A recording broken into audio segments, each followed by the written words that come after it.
Make sure you download the Woodward Sports app in the App Store and the Google Play Store today. Take Woodward Sports with you wherever you go and listen live on your phone or mobile device.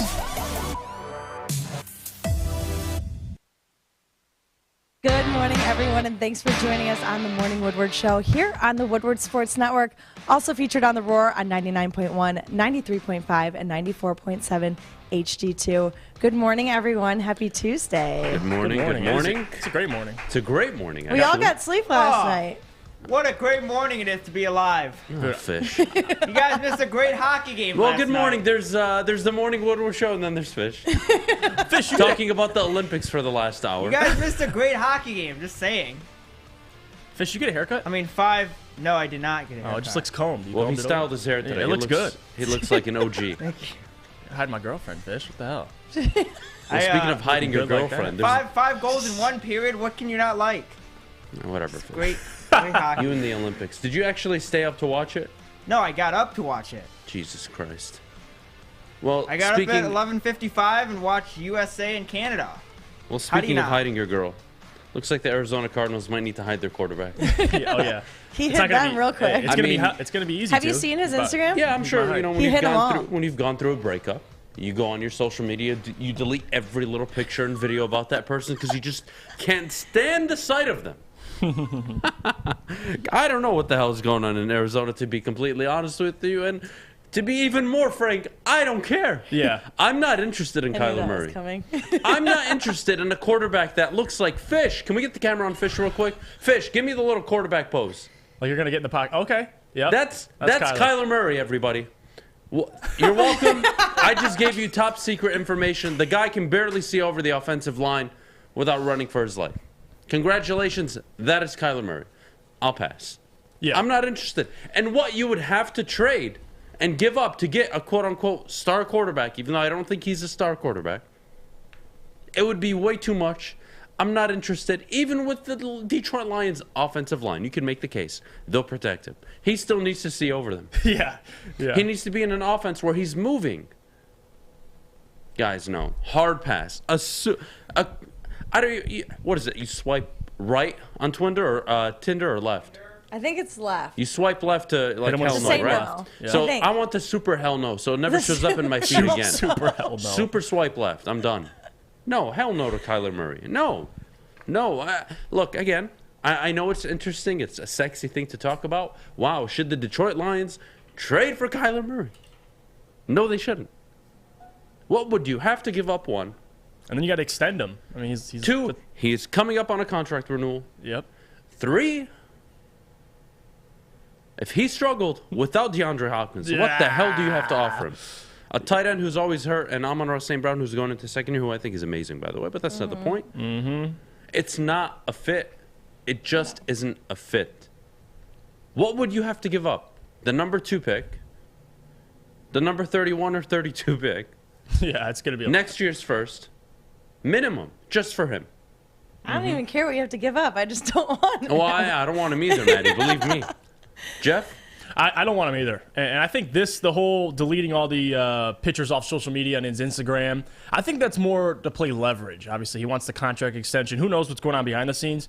But you'll see this a lot of the time with players doing this, kind of showing the team, like, listen, there's no commitment. Like, I don't have a single Cardinals photo on my Instagram. If you don't want to extend me, someone else will. So I like it from his side. Now, from a Lions fan perspective, I'm good. I'm going to pass. Like you said, swipe left, super hell no. Kyler Murray, I like to watch him from afar, and I like also beating him like we do in the regular season this year. So I'm going to pass on it. But at the same time, if this is all a move to eventually get an extension, good for Kyler. To be honest, there aren't many jackasses that work at the Woodward Sports Network, but boy, I'm starting to feel there's one in the chat right now. I saw that. Baker or Kyler? Anthony? That's so rude. Pistons! Are you serious? So speaking of Anthony, Pistons Talk, we're going to have him on at, 8:12, 8:13? Yes. I'm excited. It's going to That'll be be fun. Talk about the Pistons, Woj's latest appearance on ESPN. But Kyler Murray or Baker Mayfield? Are you trying to give me a heart attack? That's so rude. This is an option, Adam, where you'd select die. Like, Oh, it's the yeah. third one, like, Yeah. die, whatever the last one is. Yeah, look, I brought this up the other day. I would burn down Ford Field if Baker Mayfield was ever the starting quarterback of the Detroit Lions. It would be I would bad. not accept it. I would be waiting at the airport. I think Lions fans might be with you. Oh, hell yeah. Yeah. they They'd all would. be supportive. Like, Oh, my goodness, yeah. Let's get this guy's ass. Like, let's beat him up. Baker Mayfield. Jesus Christ. Yeah, Baker. Go draft Sam Howell if you want Baker Mayfield in terms of like size and what he can do. Jesus. Kyler Murray. Trade for Kyler Murray, Adam. They'll go to the playoffs next year. What the hell do you have to give up to get Kyler Murray? That is my question this Yeah, morning. I'll pass. What do you think? I'll tell you what. Your first 2 picks this year, they're gone. Yeah. Next year's first round, it's gone. Maybe both first round picks next year, likely gone. Then what? Any ideas? I thought so. You're getting a 24, 25-year-old franchise quarterback? Yeah, that comes with a price. That comes with a price. He was the number 1 overall pick. If Matthew Stafford was traded at 25 years old, coming off the playoff appearance when he went 10-6 under Schwartz, he would have gone for 3, 4, 5 first-round picks. That is a fact. When you get a quarterback, especially a franchise guy, that young, you have to give up the farm. Welcome to the NFL. Kyler Murray is not only an unrealistic option, given what you would have to give up. It is not the right option, No, it's not. given the scenario. Now, if he was a free agent, don't you think every team in the NFL would be bidding? Of course they would be, but that's not the case. You have to trade for him. And last I checked, the Cardinals can franchise tag him basically for the next 4 years if they wanted to. If the Cardinals got their hands full, I wonder what they're going to be able to pay him, or what he's going to ask and demand of. So let them figure that out. The Lions don't need to figure that out. Yeah, he's going to be asking for top tier money. That is Rob. That is not true, Rob. No. Depending where the Detroit Lions are next year in the draft, even if they're at spot 14, let's say 12, 10, 14, whatever it may be, you do not have to give up 4 or 5 first-round picks to trade up to the number 1, number 2, number 3, number 4 pick. That is not true. You will likely next year have to give up the Rams pick, a future maybe 1, along with a 3 and a 5, maybe. You're not trading more than that. To get Kyler Murray tomorrow, you have to trade 4 or 5 first-round picks, minimum. Not happening. And again, who's going to be willing to give up that amount of draft capital? Teams that are ready to win now. Are the Lions technically ready to win now? That is on hold until you see what happens in the draft. They need to follow up last year's good draft with another solid good draft. Yeah. They have the number 2 overall pick. They have holes defensively. You would like one more wide receiver. And honestly, next year it's in the hands of health. Will your tight end be healthy? Will your running backs be healthy? That is a question next year. Yeah, 100%.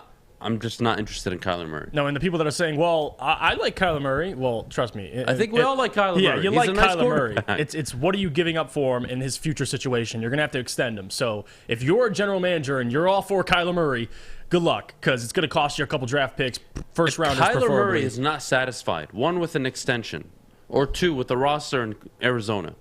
What the hell makes you think Detroit's such a good destination right now? And they won 10 games Maybe this next year. Yeah. Not this year. Not this year.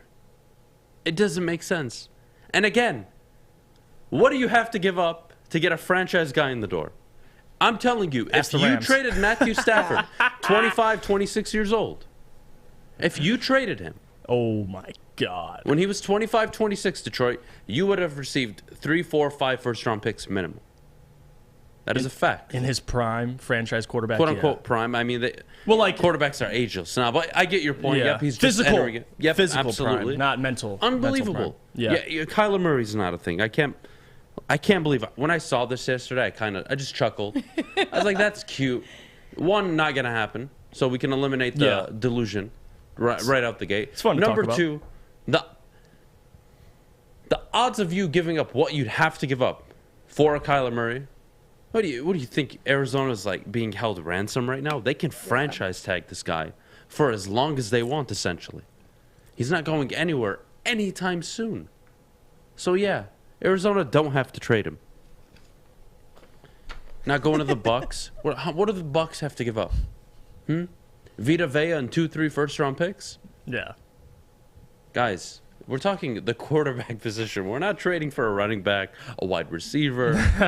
This is the quarterback position, the most important position in football. The Lions have an entire team to build, especially on the defensive side of the ball. They don't need Kyler Murray right now. Would you like to have the guy at quarterback right now? Yes. You had him for 12 years. You did nothing with him. Everything you said you needed for the guy that you had for 12 years, you now kind of have, but you just need to build a little bit more on the defensive side and get a little bit more in depth in terms of skill positions. That's it. You have the O-line. You have the run game. Now you don't have the quarterback, but, you have a competent quarterback. He's good. He's average, whatever you want to call it. Why are you rushing into Kyler Murray? Just no. Just Detroit, let me help you. Take the Kyler Murray paper, crumble it up, swallow it, okay? Forget about it. Never going to happen.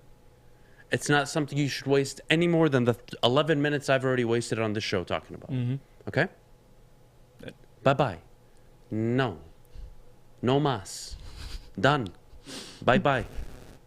We're done with this conversation. We got to go to break. Yeah. I never want to discuss Kyler Murray to the Detroit Lions ever again. Real quick, like Joey said, if Kyler were traded to Detroit, he'd probably just retire from football and move back to baseball. So thank you, Joey, for clarifying that. That's probably what would happen. But now we got to go to break. Well, when we come back, we've got a special guest joining us to discuss the Detroit Pistons. But before we go, we need to talk about MyBookie. Ooh, MyBookie, guys, the premier place for Super Bowl Sunday to be betting. Individual prop bets, quarter bets. You can take the spread, or you can be like me. Maybe you take the Rams money line. Who knows? I'm all in on the Rams. I'm so excited. But MyBookie is the place to do it, guys. Bet from anywhere, anytime using MyBookie. Sign up today using code Woodward. And they'll match you dollar for dollar. You put in $100, they'll give you $100. You put in $300, they'll match you with $300. Guys, it's an easy way to make money this weekend using MyBookie. Whether you want to parlay some NBA games or, like me, you're all in on the Super Bowl. Guys, MyBookie is a place to be placing your bets. Stay tuned. Anthony from Pistons Talk is joining the show.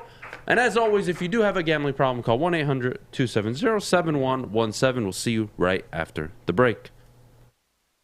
Hi, my diamonds. It's Crystal with an X. You want to get hot and perfect like me? Here's my super easy routine. Drink at least a gallon of water before you wake up. Attach a weight to everything in your house. Hello? Sell your car and just sprint everywhere. Scream when you exhale. Don't follow Crystal with an X. Do your own thing at Planet Fitness with tons of equipment and free fitness training in our clean and spacious clubs. Join now for just $10 a month and cancel anytime. An event 10 years in the making.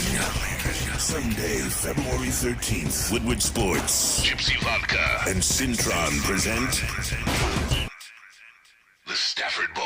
Hurry up! Live broadcast at the Brass Rail in Detroit. Hey, keep stacking these drives now. Keep stacking these drives. Gotta have good ones every time we touch the ball. Come out with all of your friends for our pregame and stay for the watch party. Big drive right here, all right? We gotta keep pouring it on. Good fundamentals. Let's punch another one in, all right? Big drive. Let's go. The entire Woodward staff will be at the Brass Rail as Matthew Stafford and the Rams take on the Cincinnati Bengals. Come experience the Stafford Bowl on massive big screens, drinks, pizza, and DJs. One day, the Lions will make it there. Until then, we have Matthew Stafford and the Stafford Bowl. Let's go! That's unbelievable! That's unbelievable, and you know it. You know it is, though. See you Sunday at the Brass Rail with Woodward Sports. Welcome back. Thanks for joining us on the Morning Woodward Show here on the Woodward Sports Network. We've got a special guest joining us, Anthony from Pistons Talk. Welcome to the show. Oh, I'm so What's excited. up, Anthony? What's up, you guys? You look good, man. Oh, Dude. dark. You just woke up, didn't you? He's about to feed us some information. That's what it is. Well, I got to say, one, you look really good. Two, Woj just came out. Talked about the Detroit Pistons on ESPN not too long ago, saying they are willing to wait until the draft. They're in no rush. If the deadline was within an hour, they are happy not to make a move. I want to kill myself this morning because Jerami Grant is still on the roster, but are we anywhere near a potential deal with Sacramento, who look like they're lobbying hard not just for Jerami Grant, but really to make a move at the deadline? Well, I think it's really early. Like, obviously, like he said, if there was a deal today, they wouldn't get done. But you've seen the trade deadline, like within like the last hour, like a trade comes through. So I think that you could possibly see that. And as for Sacramento, I think they're just trying to push into that play-in. I talked to one of my friends who's a beat writer for Sacramento. He says they just want to get into the playoffs. And I know a lot of Pistons fans are really high on maybe a Marvin Bagley. You could possibly trade Jerami Grant to Sacramento if he wants to go there. Maybe get like a Marvin Bagley first-round pick and a Tristan Thompson. I don't know if that does anything for you for the Pistons, but I mean, I wouldn't be opposed to it. Yeah, look, I mean, for me, I'm sure you follow the infamous Anderson on Twitter. And yesterday he put out the Marvin Bagley deal. And honestly, I was just so happy. I'm like, you know what? Let's start speaking things into existence. Anthony, I really think that's the move. They got to move off Jerami Grant, Anthony. The optics on the court don't look good when Cade's playing. They don't play well together. I mean, it's as simple as that. Yeah. Even if, maybe you don't want to trade him for nothing. Maybe you want to get something out of him. Cool, I understand that. I respect it. But Jesus Christ, the guy doesn't fit with Cade on the court. That's more than enough reason to ship him out of town. And to add to that, Anthony, I want to get your opinion because I had this argument, or not an argument, we had a discussion with Easy yesterday about when you should trade Grant. What's your opinion? If you feel they trade him before the deadline, is there more value than waiting and possibly to the draft to trade him? I think there's more value trading him right now than you would want to wait to next year, because if you look at the type of player Jerami Grant is and the type of like forwards, they're getting paid. He's right now, like for the market, a steal, like $20 million. He's eligible to sign an extension this summer for 4 years, $118 million. Oof. So there's more value of trading him for right now if you're a contending team that wants to get Jerami Grant for another year than trading him next year for like what? 40 games, 30 games. To me, I think if you trade for Jerami Grant, you want to trade for him right now. You don't want to trade him next season. No, I'm with you on that 100%. Every day that goes by, his value diminishes. That is a fact. He's closer and closer to free agency. If they can move him this deadline, I think they'll get peak value for him. But let's move on to a question Jeff has in terms of Chet Holmgren. Yeah, no, and Jabari Parker, Jabari Smith. Jabari Smith. And Anthony, obviously, credit to you because you were the first one to really put me on Jabari Smith. I was a Paulo or a Chet guy, and then he started watching a lot of film of Jabari, man, and now I'm hooked. So I want to get your opinion, especially after the game the other night that Chet had. I'm not going to ask for a breakdown, but just your opinion and evaluation on a guy like Chet possibly becoming a Piston in this upcoming draft. Oh, if we're fortunate enough to get a top 3 pick, I think if you're looking just in terms of like the best fit, I think Chet Holmgren next to Cade Cunningham makes the most sense. But nice. Just the pick and pop ability, his ability to just, run up the court, create his own offense. Obviously, I know there's concerns with his weight, his frame, being that tall and like, what are you, like 200 pounds or so? Yep. I could understand that standpoint, but you draft best player available. And if the Pistons are fortunate enough to win the lottery again or get a top 2, top 3 pick, I think they're going to go with Jabari. I mean, there are reports that, if the Pistons did win the lottery, Troy would draft Jabari. And if they were around 2 or 3, they would decide between Paolo Banchero and Chet Holmgren. So I think if you're a Pistons fan, you're hoping you get into the top 3 because those guys will definitely get some more wins for the Pistons this year, or next year, I should say. For sure. Anthony, I do want to go back to the Pistons and their trade rumors really quickly. Woj also came out, I would say, within the last few hours and talked about the Toronto Raptors willing to give up Goran Dragic and multiple picks. And if you look at Dragic's contract, it's very similar to Grant, almost $20 million a year. Can't you essentially swap, get Dragic for what, the last 30, 40 games of the year? Not even. Yeah, expiring deal. And then you get maybe 2 first-round picks. Who knows? Is that a deal on the table that's been rumored, or are the Pistons just not interested? I don't think Detroit's interested, but I think, contending teams might want Dragic. It's funny you mentioned it because he's been in Miami probably for like 2-3 months. Like he's not even like really with the Raptors. So I think he could possibly try to get a buyout if Toronto wants to give him one and maybe go back there. But, I mean, I don't really think that's a deal that the Pistons would probably want to make.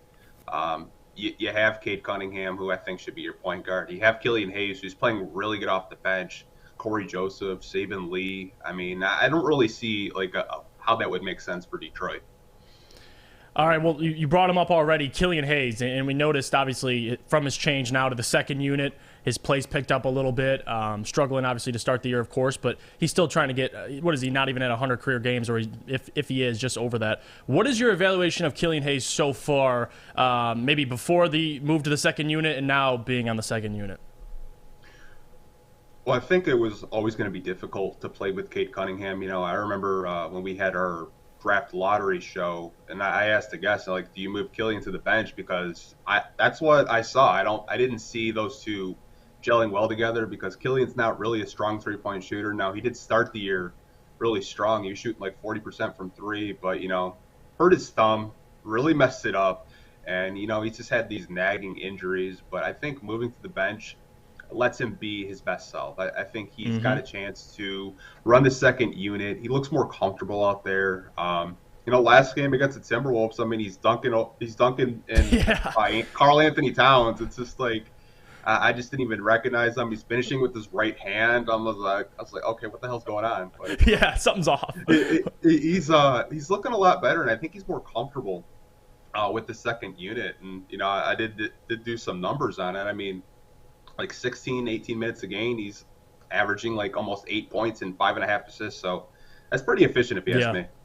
Yeah, it's exactly what we need to get out of him off the bench. That's great. You know what? Speaking of Killian Hayes, I think the warranted frustration from the fan base, totally fair. I have no problem with that. But you have to remember, yes, he is the number 7 overall pick, but we always play this game, Anthony. What if I told you his ceiling was a watered-down version offensively of Jrue Holiday, but he gave you everything defensively? Wouldn't you take him? Yeah, I think what fans forget during the draft is they could have drafted a number of point guards in this draft. I mean, you could have drafted Tyrese Halliburton if you wanted him. He was probably the most NBA-ready prospect in terms of point guard. I mean, or whether you like Cole Anthony, who went to Orlando at 15. Killian Hayes, to me, was a project player, and the Pistons knew he was a project player. They knew it was going to probably take him a good 3 to 4 years to put everything together.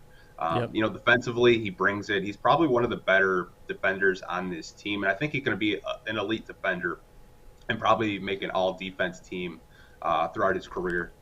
Passing, he's probably one of the best passers on the team, too. It's just you have to be patient with his offense. I know he's not, you know, putting up like 18 assists like Halliburton did the other night, but I think if you stay patient with him and let him develop, I think he can become a very respectable, maybe, you know, 6th man off your bench. Yeah, I right now, I think his stat line, at least his ceiling, when you get him, I would say prime Killian Hayes, you're looking at what? 11, 6, and 6, 10, 5, and 5. Somewhere along those lines, a few steals a game, maybe a block, and he's going to be a guy that's going to be a lockdown perimeter defender. I really think he has a super high upside on the defensive side of the ball. But I think Pistons fans really got to give up this idea that he's he's today's point guard. You know, the Trae Youngs, the Luka Doncic, the Steph. He's nothing like that. This guy gives you length, he gives you perimeter defense, and he's going to give you minutes at a position where you kind of don't need somebody ball handling because you have a Cade Cunningham. You'll likely, depending on who you draft, have another, maybe a stretch 4 going into next year who can not only handle the rock, but can run a pick and roll offense. I'm not too worried about Killian Hayes anymore. I'm kind of over the, I don't, not only do I not think he's a bust, I think it's actually better that he didn't turn out to be maybe a ball handling star player. I think that would be counterproductive for the Pistons. Yeah, I think I'm not really too worried about it either. I think I just want him to be his best self. I mean, I'm not going to be out here like sad a baby and say he's trash. But, I mean, honestly, I think you have to be patient. I mean, I was getting in debates yesterday. I mean, people want to trade him already, and he hasn't even played 100 games. Or they want to send him down to the G League. for Saban Lee. It's just like you guys whine when we trade players, and when they get good, they're like, "Oh, we shouldn't have traded them." It's just like you have to stay patient with your players. You have to develop the players, and you're like what year 2 into his development, and you're ready to trade him. You have to be more patient with him. I think he has all the tools to be a good point guard in this league. You just have to be willing to develop him and go through the hard times, because when you go through the hard times, it'll be worth it when he's putting up good stat lines.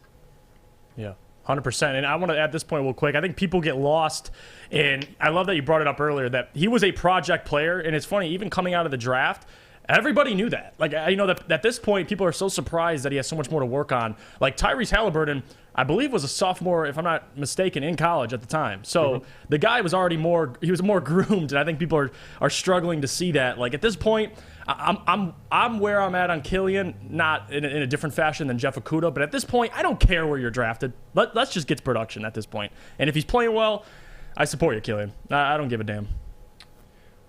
All right. Well, Anthony, thank you so much for joining us this morning. Appreciate it. Sorry we got you up so early. He was texting me last night like, dude, like you owe me 3 coffees for making me get up this early. Oh, no, don't pull that shit. You said you would DoorDash me coffee. Try to put that on me. Yeah, I see you. Adam pulled the fast one.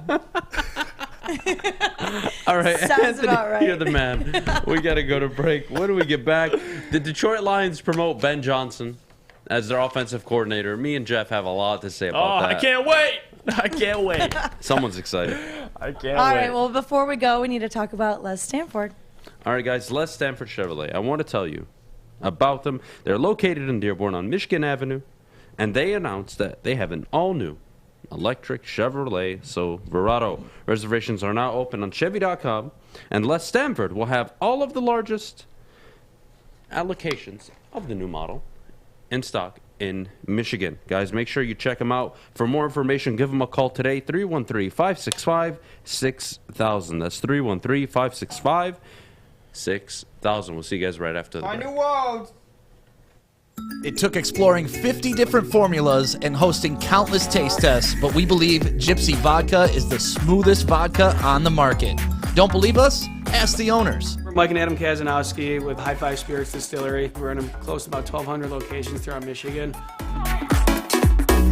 wanted to create a brand that was geared more towards freedom, love, adventure, and at the end of the day, we really wanted to tell a story that inspired other people to take risks, follow their dreams, whatever that might be. Here at Woodward Sports, we're always up for a good cause and a good time. This year, we present the 2022 Cupid Sunday Run. Yeah, you heard right. Time to get in our underwear and run the streets of Detroit. For the last 12 years, we've stripped down, ran in the cold, and partied to raise money to help fund research to end NF. February 12th, join the staff from Woodward Sports and hundreds of other beautiful people downtown at the Tin Roof. You can register as an individual or your team today at woodwardsports.com. So start doing those squats, sit-ups, or just some 12-ounce curls. And get ready for Cupid's Sunday Run 2022. Sponsored by the awesome people at Gypsy Vodka, Centron, and Planet Fitness. We'll see you February 12th at the Tin Roof. In our underwear. Thank you to Chili Peppers Tanning. All right, ladies and gentlemen, 2022, you have to take your fitness extremely seriously. Not only your physical, but mental health as well.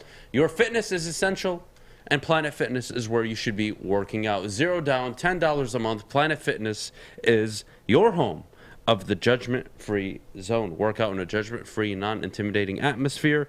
Again, $0 down, $10 a month, or you can upgrade to their Black Card member service, where you can be treated to basically a spa after you work out. Not bad. Feel like a king or queen after, depending on who you are. But anyways, visit the nearest Planet Fitness near you or go to their website, planetfitness.com, and sign up today. All right. Let me just say something. I got to get it off my chest. December 22nd. All right? Walk them through it.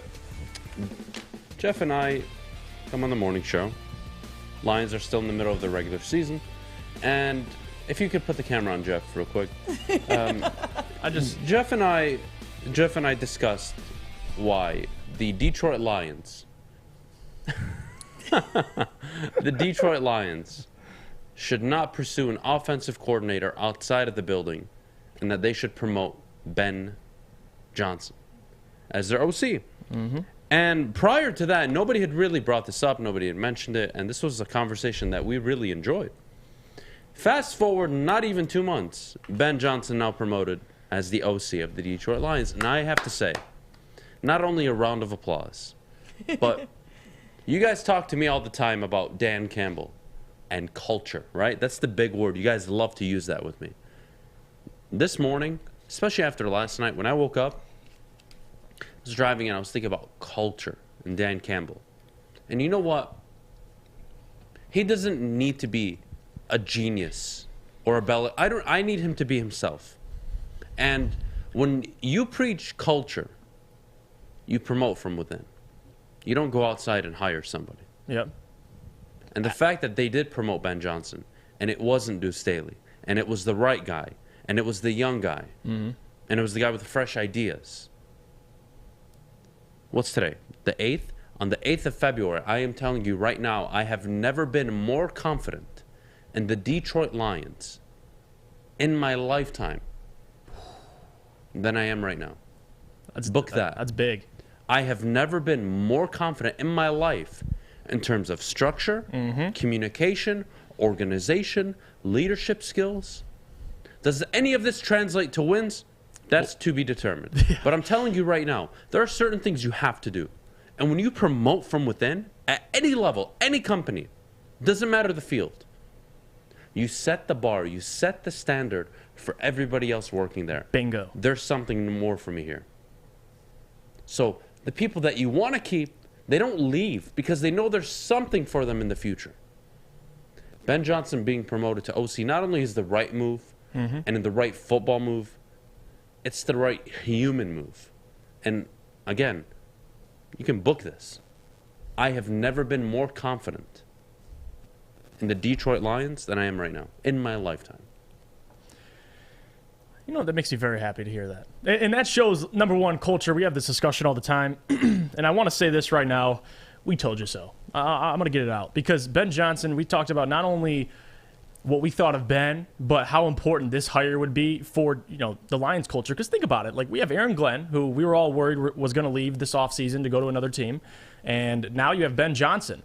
And before, name another time in Lions history where you sat up here and you've said, wow, both of our coordinators could legit be head coaches in a couple years. I can't name a time. Usually it's you want to fire one of them. That's usually how I'm going. I'll fire the DC, fire the OC. I like them both. And we don't know what Ben's going to look like. It's probably still going to be Dan calling plays. But the fact that Ben got this opportunity gives me faith. It gives me faith. When I see Aubrey Pleasant, they're grooming him to eventually replace Aaron Glenn. That's if Aubrey stays, of course. But that gives me hope. That gives me, all right, they're building something. They're grooming these guys. And Dan knows how to, you know, coach guys up and get them, you know, like you could see Aaron Glenn in a couple years become a head coach. Maybe even Ben Johnson. Maybe Deuce Staley. Maybe Aubrey Pleasant. Like, these guys are all head coach candidates eventually in the next couple years. So for the Lions organization, this is great. And it shows me I'm confident the Lions didn't mess this up. They could have easily went out and got a Pep Hamilton, got a Matt Nagy, but they said, no. We got a guy who last year had success towards the end of the year. And the fact that Amon-Ra, Mark Brunell, Jared Goff, Dan Campbell, they all have one thing in common about Ben Johnson: creativity. And the fact that they all talked about creativity means how much we lacked it. And the fact that Ben was able to come in and bring creativity into this offense, I've talked about this before. The guy has coached nearly, if not every position on offense. He was T.J. Hawkinson's tight end coach the year he broke out, that second year. Now he's handling the pass game. Even before then, what he's done with Amon-Ra this year. I love the hire. I'm very excited to see what Ben Johnson can do. I don't know if he'll be calling plays. That's yet to be determined. It could still be Dan Campbell. But the fact, even if it's a collaborative effort, I'll take it. The fact that he hired Ben and gave Ben this opportunity, it shows that the Lions are building something. And I'm interested to see this year, especially that Ben Johnson, with Jared Goff rapport throughout the whole 17-game season. So I'm excited. You saw what it looked like down the stretch. 5-game sample size looks pretty damn good. So we'll see what it looks like next year. Yeah, look, if you're ready to anoint Sheila, I'm not. That's not my thing. I'm not interested. You have to win. Let's not jump ahead of ourselves. But I will I've always been honest with you guys. When I feel I need to come in and criticize something or someone, I do it. And when I feel it's time to take a step back and not only give praise and credit, but really showcase, like, hey, there's something. When I see something there, the Ben Johnson promotion, for me, outside of, I could argue, the win in Arizona and Dan Campbell taking over play calling is the most significant moment of the season, outside of those two. Oh, yeah. That for me is a big deal. Mm-hmm. I am so confident in the GM right now. I am so confident in the staff. Now, again, is Dan Campbell a good or a great head coach? I don't know. You don't know. He's 3-13-1. I'm not going to look at his record right now. I don't think it tells the full story. Mm-hmm. Having said that, yes, I am allowed to sit up here and say, I am confident in it. Why? Because they're doing the little things that matter, guys. 100%. There's a human element to every aspect in life. And when the guy, everybody outside the building, let alone inside the building, knows should get the gig, he gets it, doesn't work like that often. It doesn't work like that often. No, it doesn't. I'm telling you, that was a great move. That's the human move. That's the setting the tone for how we're going to be different move. Yeah. And you could argue Ben Johnson, essentially, he did fix Jared Goff. I mean, the final 5 starts of the season, he was 70% of his passes. He had 11 touchdowns, 2 interceptions, and was good for a 107.1 passer rating. Guess what his passer rating was when he made the Super Bowl? It was 101.1. So he was playing really good football with a team significantly worse. Give credit to Ben Johnson. So hell of a guy, hell of a teacher, and to see him out in the Senior Bowl getting that experience with those guys, working with the quarterbacks, I think it was great for him, and clearly he's confident. So we'll see what Ben Johnson can do. I'm a big fan. And I wish they had jerseys for coaches. I'd buy myself a damn fucking Ben Johnson jersey. But well, listen, man, I'm telling you. I was extremely vocal, a month ago? Yeah. Dan Campbell needs to continue calling plays. And I think with this move, you're going to see that. Yeah. And I'm happy. And I worked. want that. Yeah. I prefer it this way. Why? Because I can evaluate the head coach. Guys, all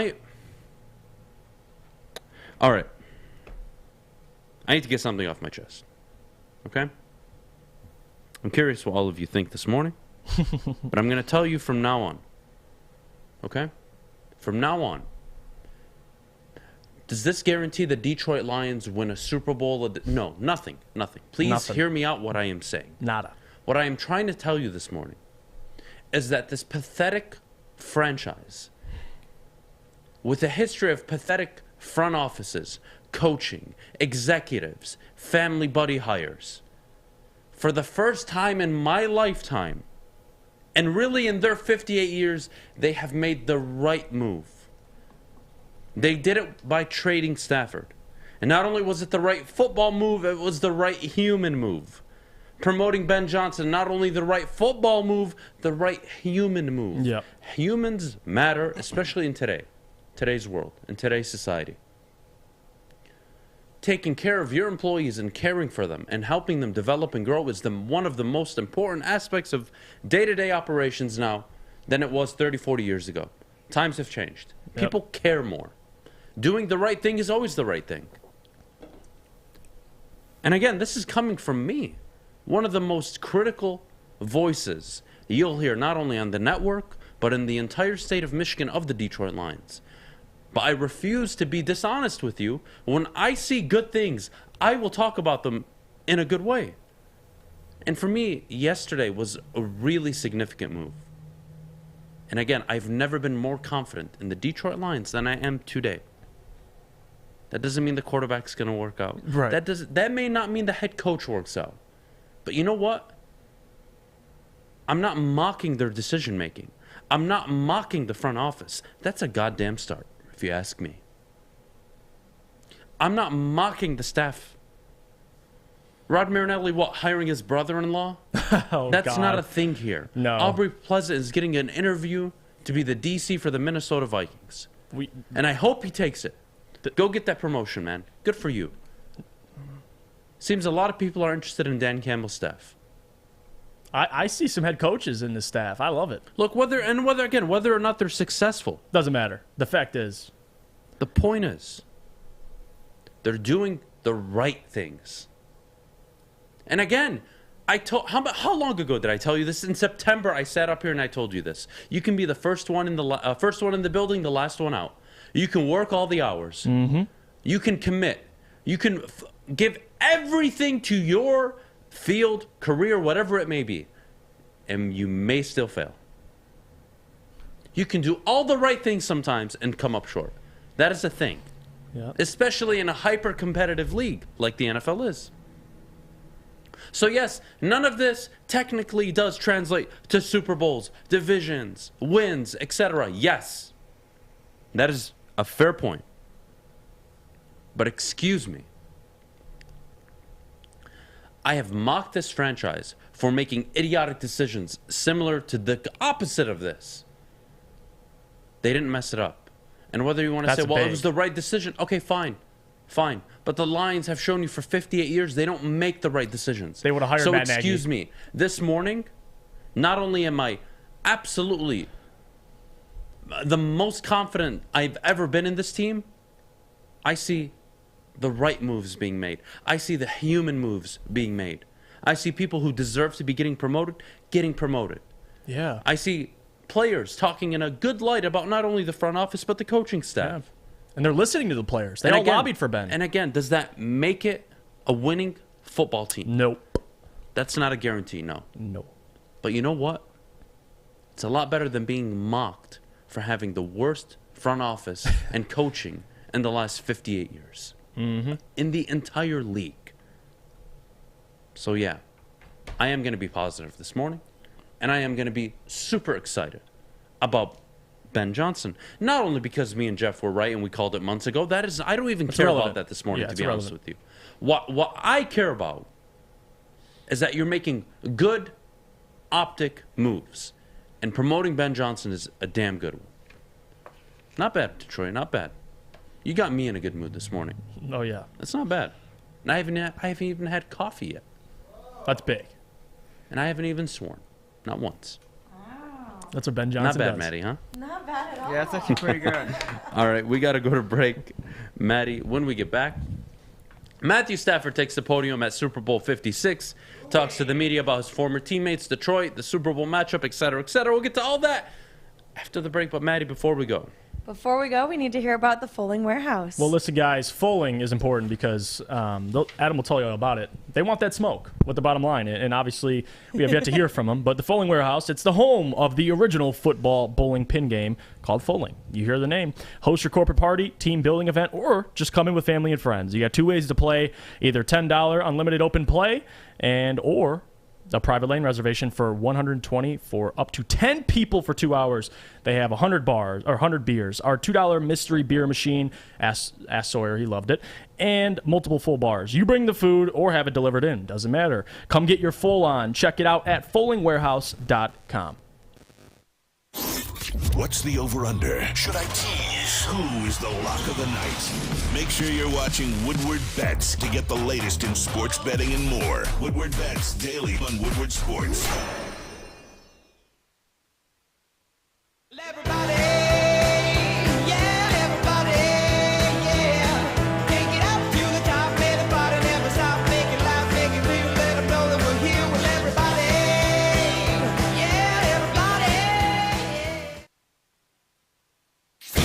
Make sure you're listening to Woodward Sports all day long. Start your morning with the Morning Woodward Show. Spend middays with Big D Energy. Watch and listen your drive home with the bottom line. And don't forget about Woodward Bets Daily. All live, all right here on the Woodward Sports Network.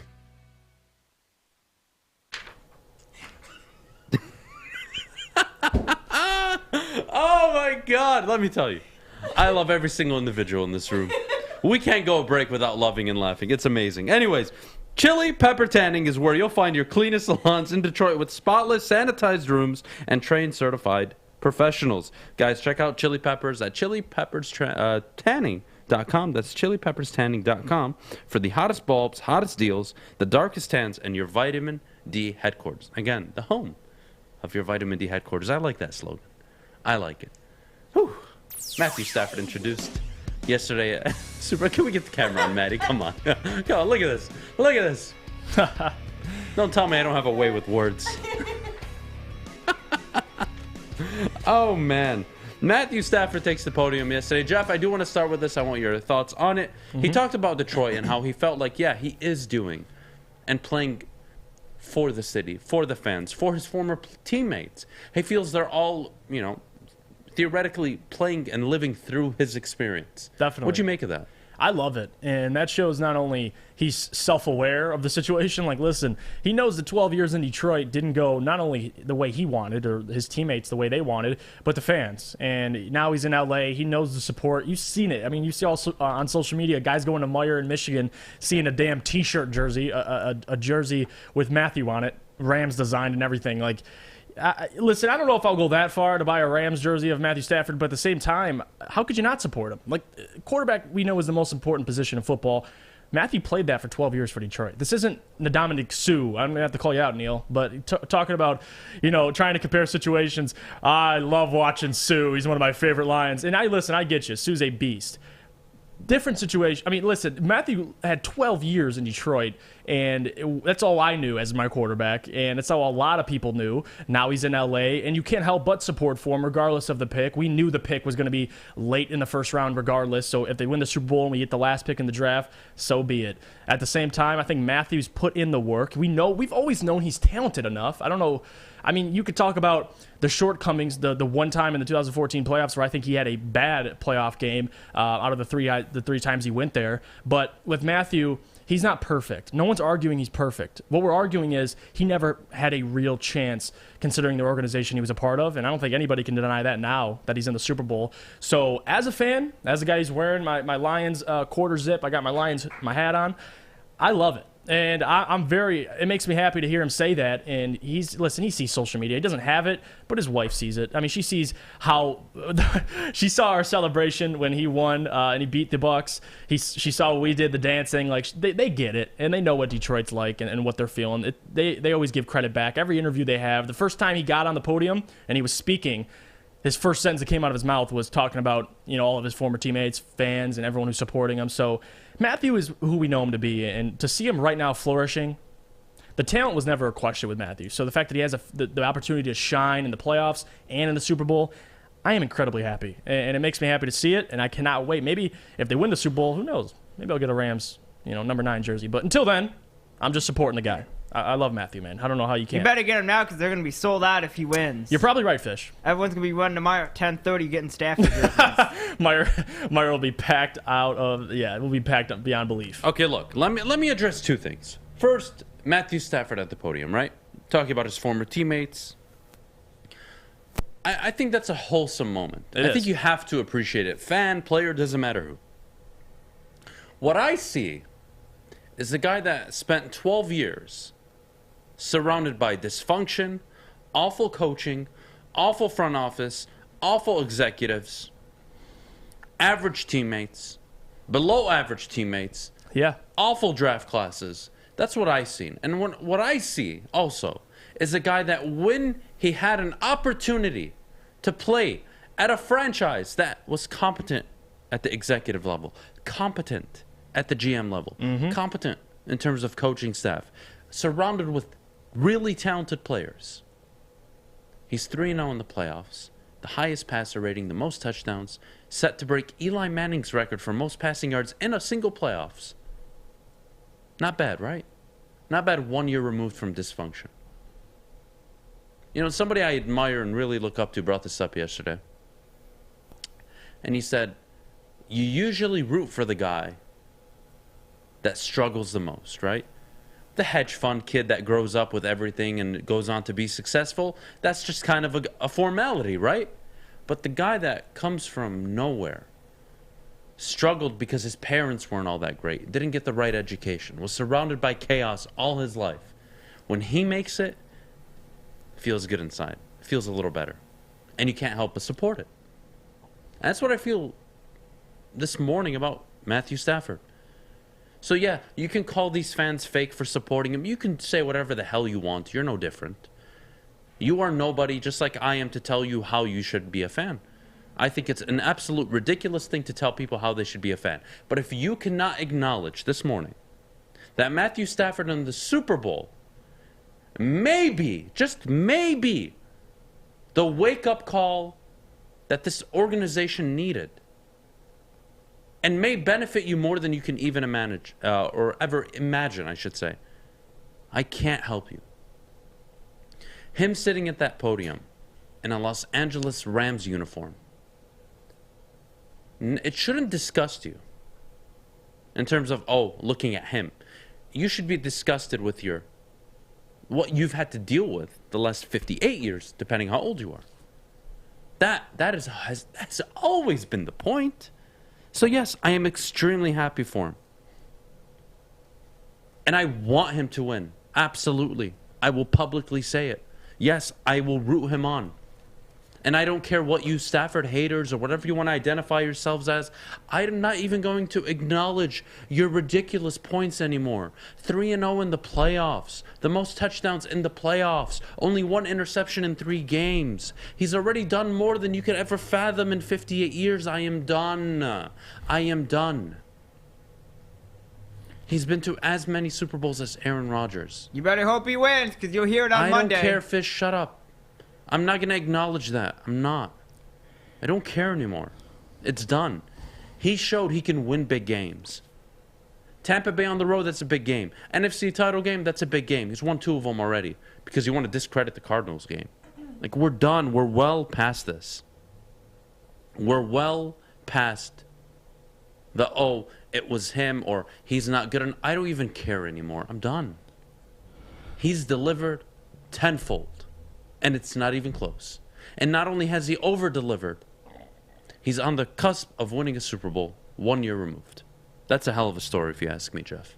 Yep. No, 100%. I think that's the big picture. The big picture people lose is when a guy like Matthew leaves, it turns into frustration, and that the way that's expressed is looking at Matthew and saying, well, he didn't play well in this game. He wasn't completely the problem, but he was certainly a part of it. Like, at that point, you're bitter. Like, I'm sorry to call you out, but at the same time, if you're going to look at 12 years and pick apart, the 1 or 2 playoff games he didn't play, but he didn't play very well, you better look to that this year, not losing a playoff game, obviously 3-0, he's in the Super Bowl, he has a chance to win one against the Bengals, which we'll talk about that later in the week. I cannot wait to get into those conversations.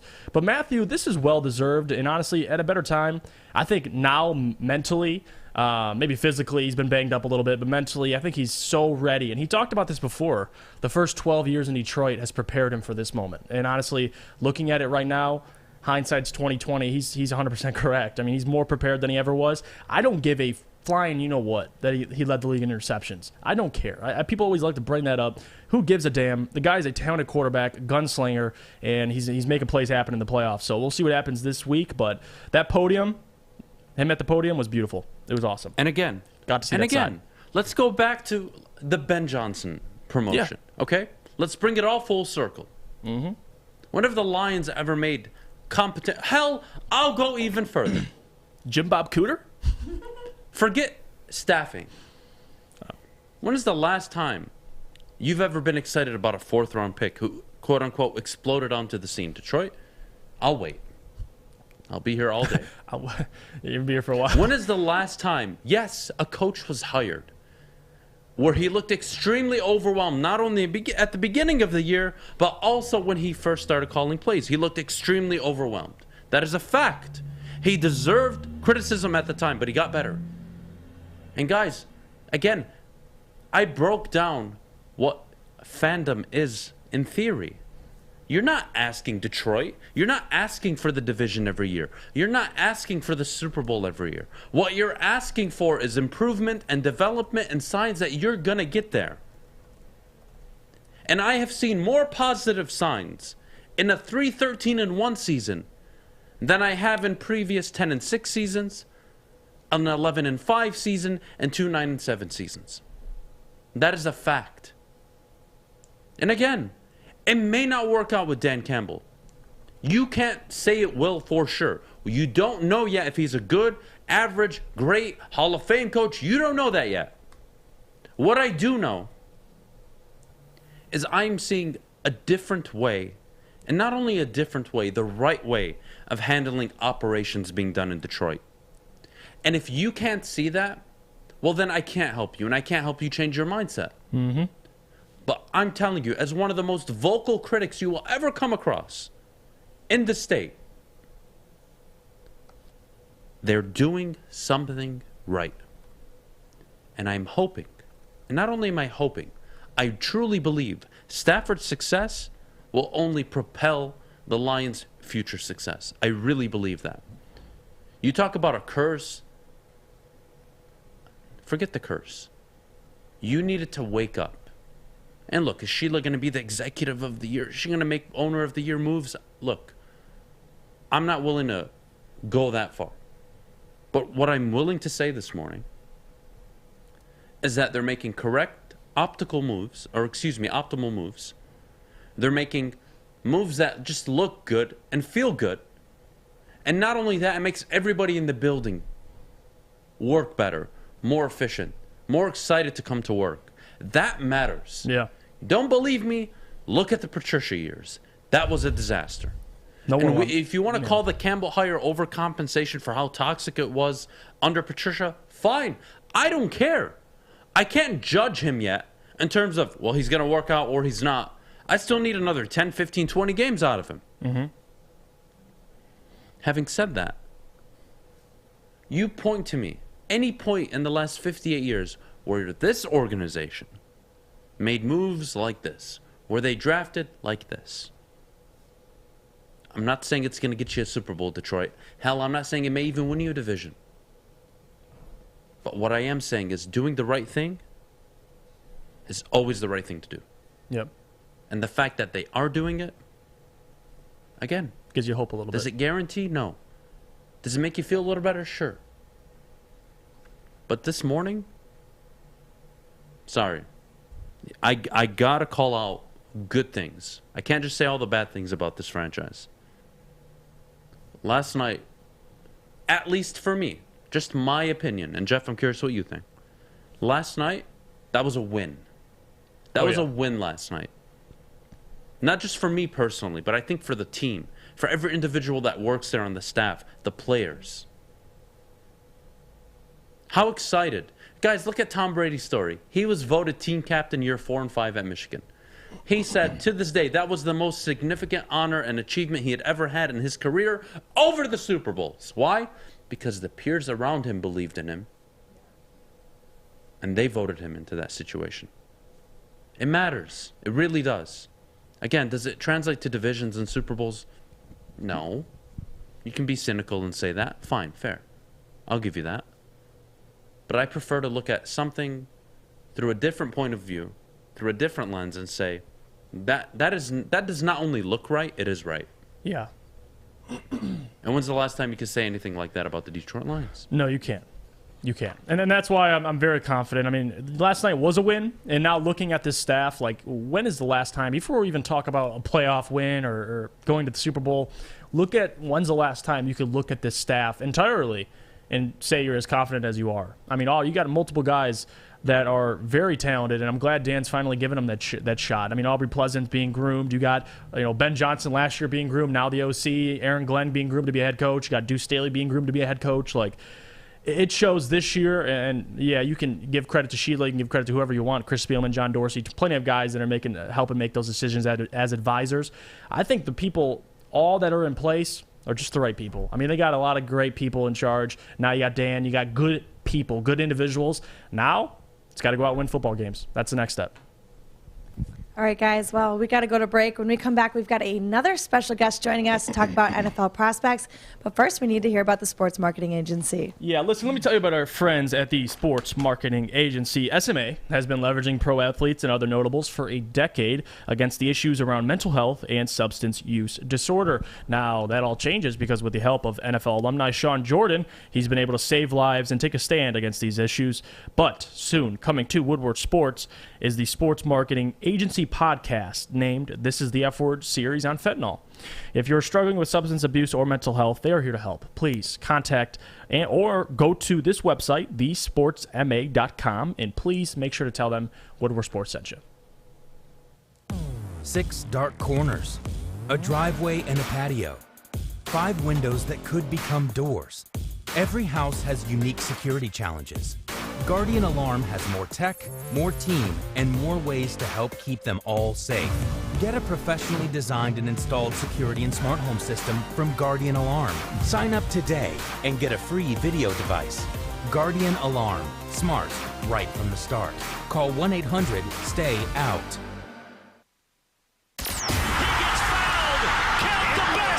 YouTube, Woodward Sports is there. Facebook, Woodward Sports is there. IG, TikTok, Spotify, Google Play, app, radio. Woodward Sports is everywhere. Make sure you follow, like, download, and listen anywhere.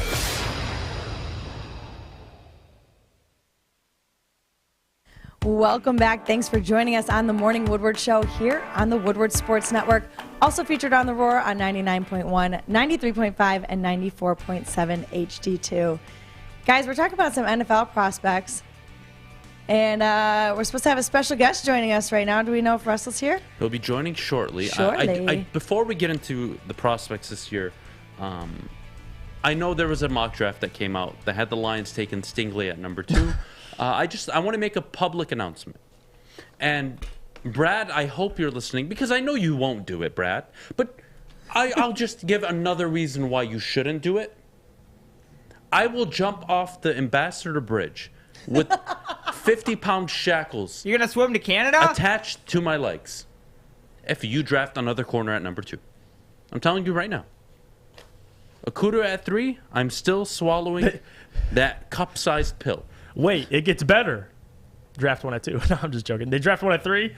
How worse could it be years later? You get 1 at 2.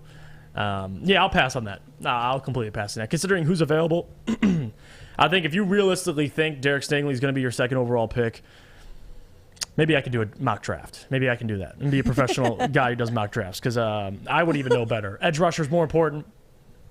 And I would argue higher rated than Derek Stingley. I mean, Derek Stingley looked good his freshman year, but if we're talking just pure ability to game wreck, I mean, I'd go in Aiden Hutchinson. I'm going Kayvon Thibodeau. Sorry, Derek Stingley. You know what? Easy makes actually a really good point. We should all jump the guy. Well, not even that. Instead of me sacrificing myself, I think we should just go address the guy who put it out.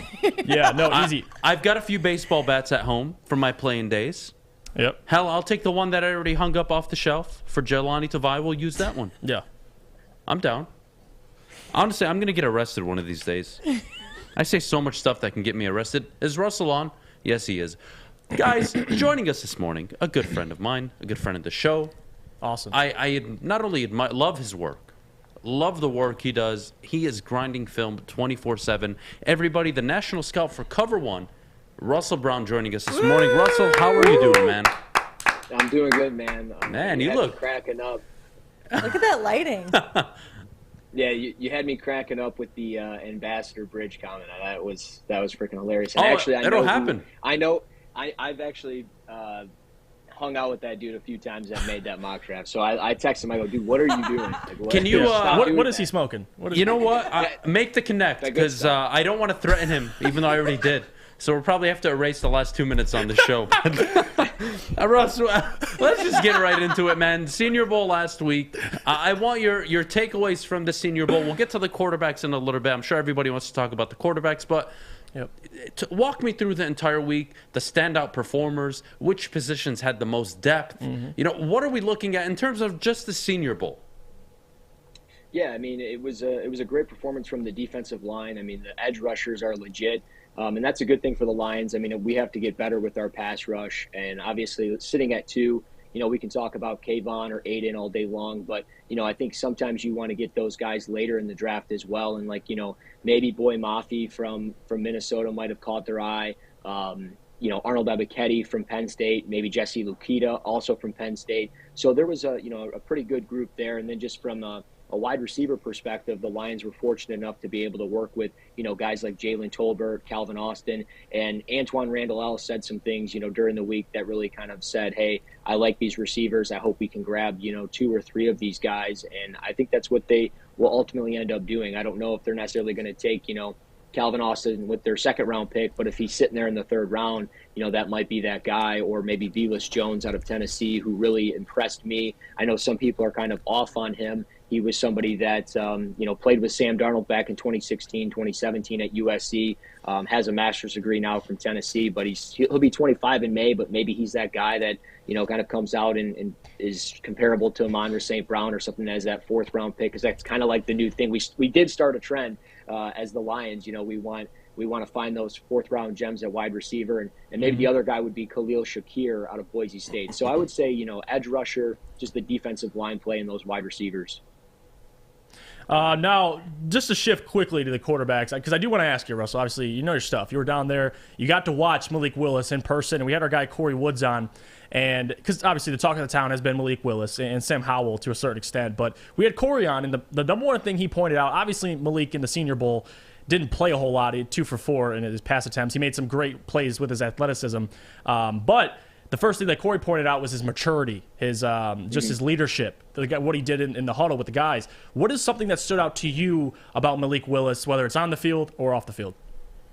It was certainly how he carried himself. I mean, from an interview perspective, I thought he was a really good interview. I thought he answered questions, with professionalism, and he didn't show like any signs of, immaturity or anything like that. There was no, mature issues, it seemed like, with him, and maybe he's a completely different person in the locker room. I wouldn't know. But, on the field, I mean, he did a good job getting his guys rallied up and hyped up, and you love to see that type of stuff from, a quarterback, but really any of these young guys that have never really played with these guys. I mean, he played at Liberty. He didn't, play with Sam Howell or Jalen Tolbert or any of these guys at the college level. So you look at Carson Strong, he's got 2 of his teammates there. Romeo Doubs, Cole Turner, and he was favoring those guys quite a bit during the passing session. So for Malik Willis to kind of have the week that he did, there's no question that he's on the rise, and it's no secret. I mean, there's a reason why Pittsburgh's being really rumored to them as like the favorite to potentially land him, but he's not going to be there at 20. I can tell you that firsthand from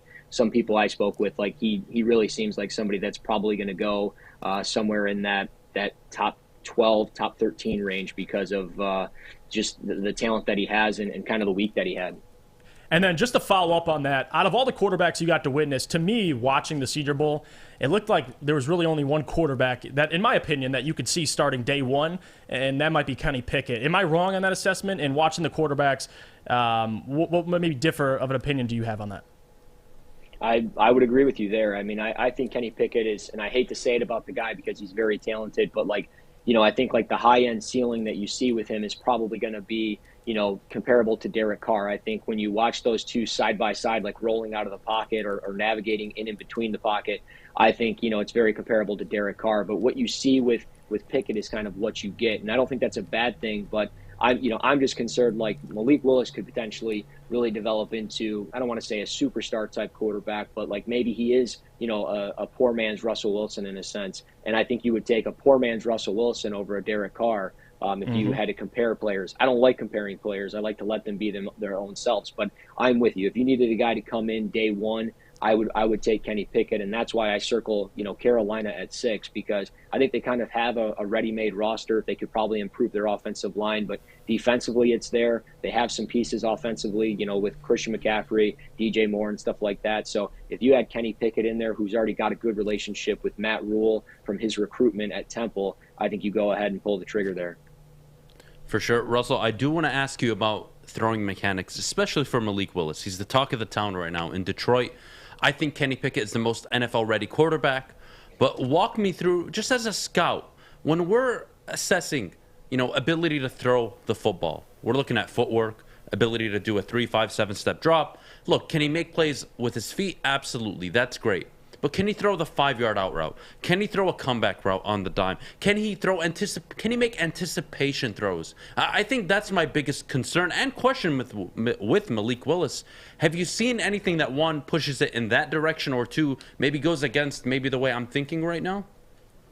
I mean, you have every right to believe that. I mean, and it's kind of, the film kind of backs that up because he doesn't throw with a lot of touch. He lacks it there. He throws a lot of fastballs. When you look at probably just the overall velocity, he probably has one of the strongest arms in the draft. But you can tell during practice, and I rewatched it a couple times already, is you can see him processing. You can see him thinking, and he's trying to throw with touch. He's trying to get better in that area, and I think that's very important. And I think he will get better with that, because there were times during the rainy day of practice, that second day, he did a good job, working on that stuff despite the bad weather, and you could see it. Now, placement can be sporadic at times, but there was nobody there that had like perfect placement. It wasn't like it was Josh Allen dropping it in the bucket 65 yards down the field, or Baker Mayfield, because those two guys were there a few years ago together.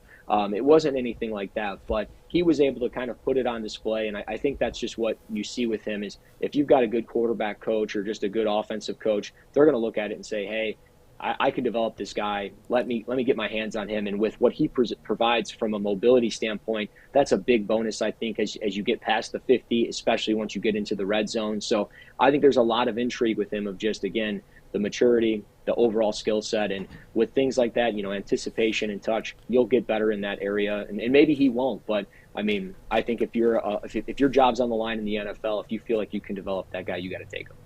Yeah, I'm absolutely with you in terms of when you feel you have that guy, you go all in on him. I don't think they take him at 2. I don't think that's a thing. I think it's very unrealistic. But am I making too much about arm mechanics and the ability to get the ball out quickly? When I watched Malik Willis over the weekend, what I saw was, and I hate to do this because he can throw the ball extremely well. Again, is he accurate on the dime? Maybe not. But, I mean, the arm strength is there. The talent is there. But my goodness, Russell, when I'm watching it, it seems like this long development before he gets the ball out. And in the NFL, yeah, that's a strip sack waiting to happen. Mm-hmm.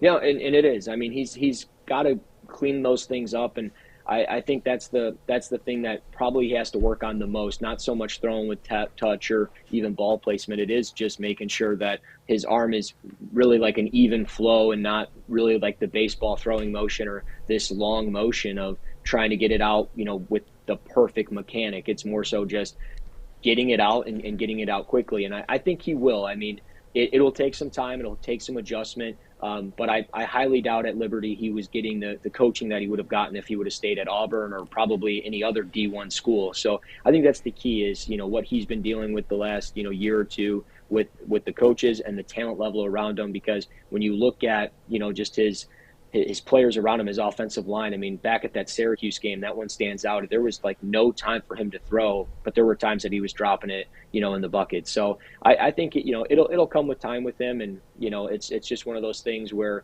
teams are probably going to pay the premium to get him. And he might not play year 1 like Trey Lance, but I think by year 2, we could be talking about him as a real big piece for a team.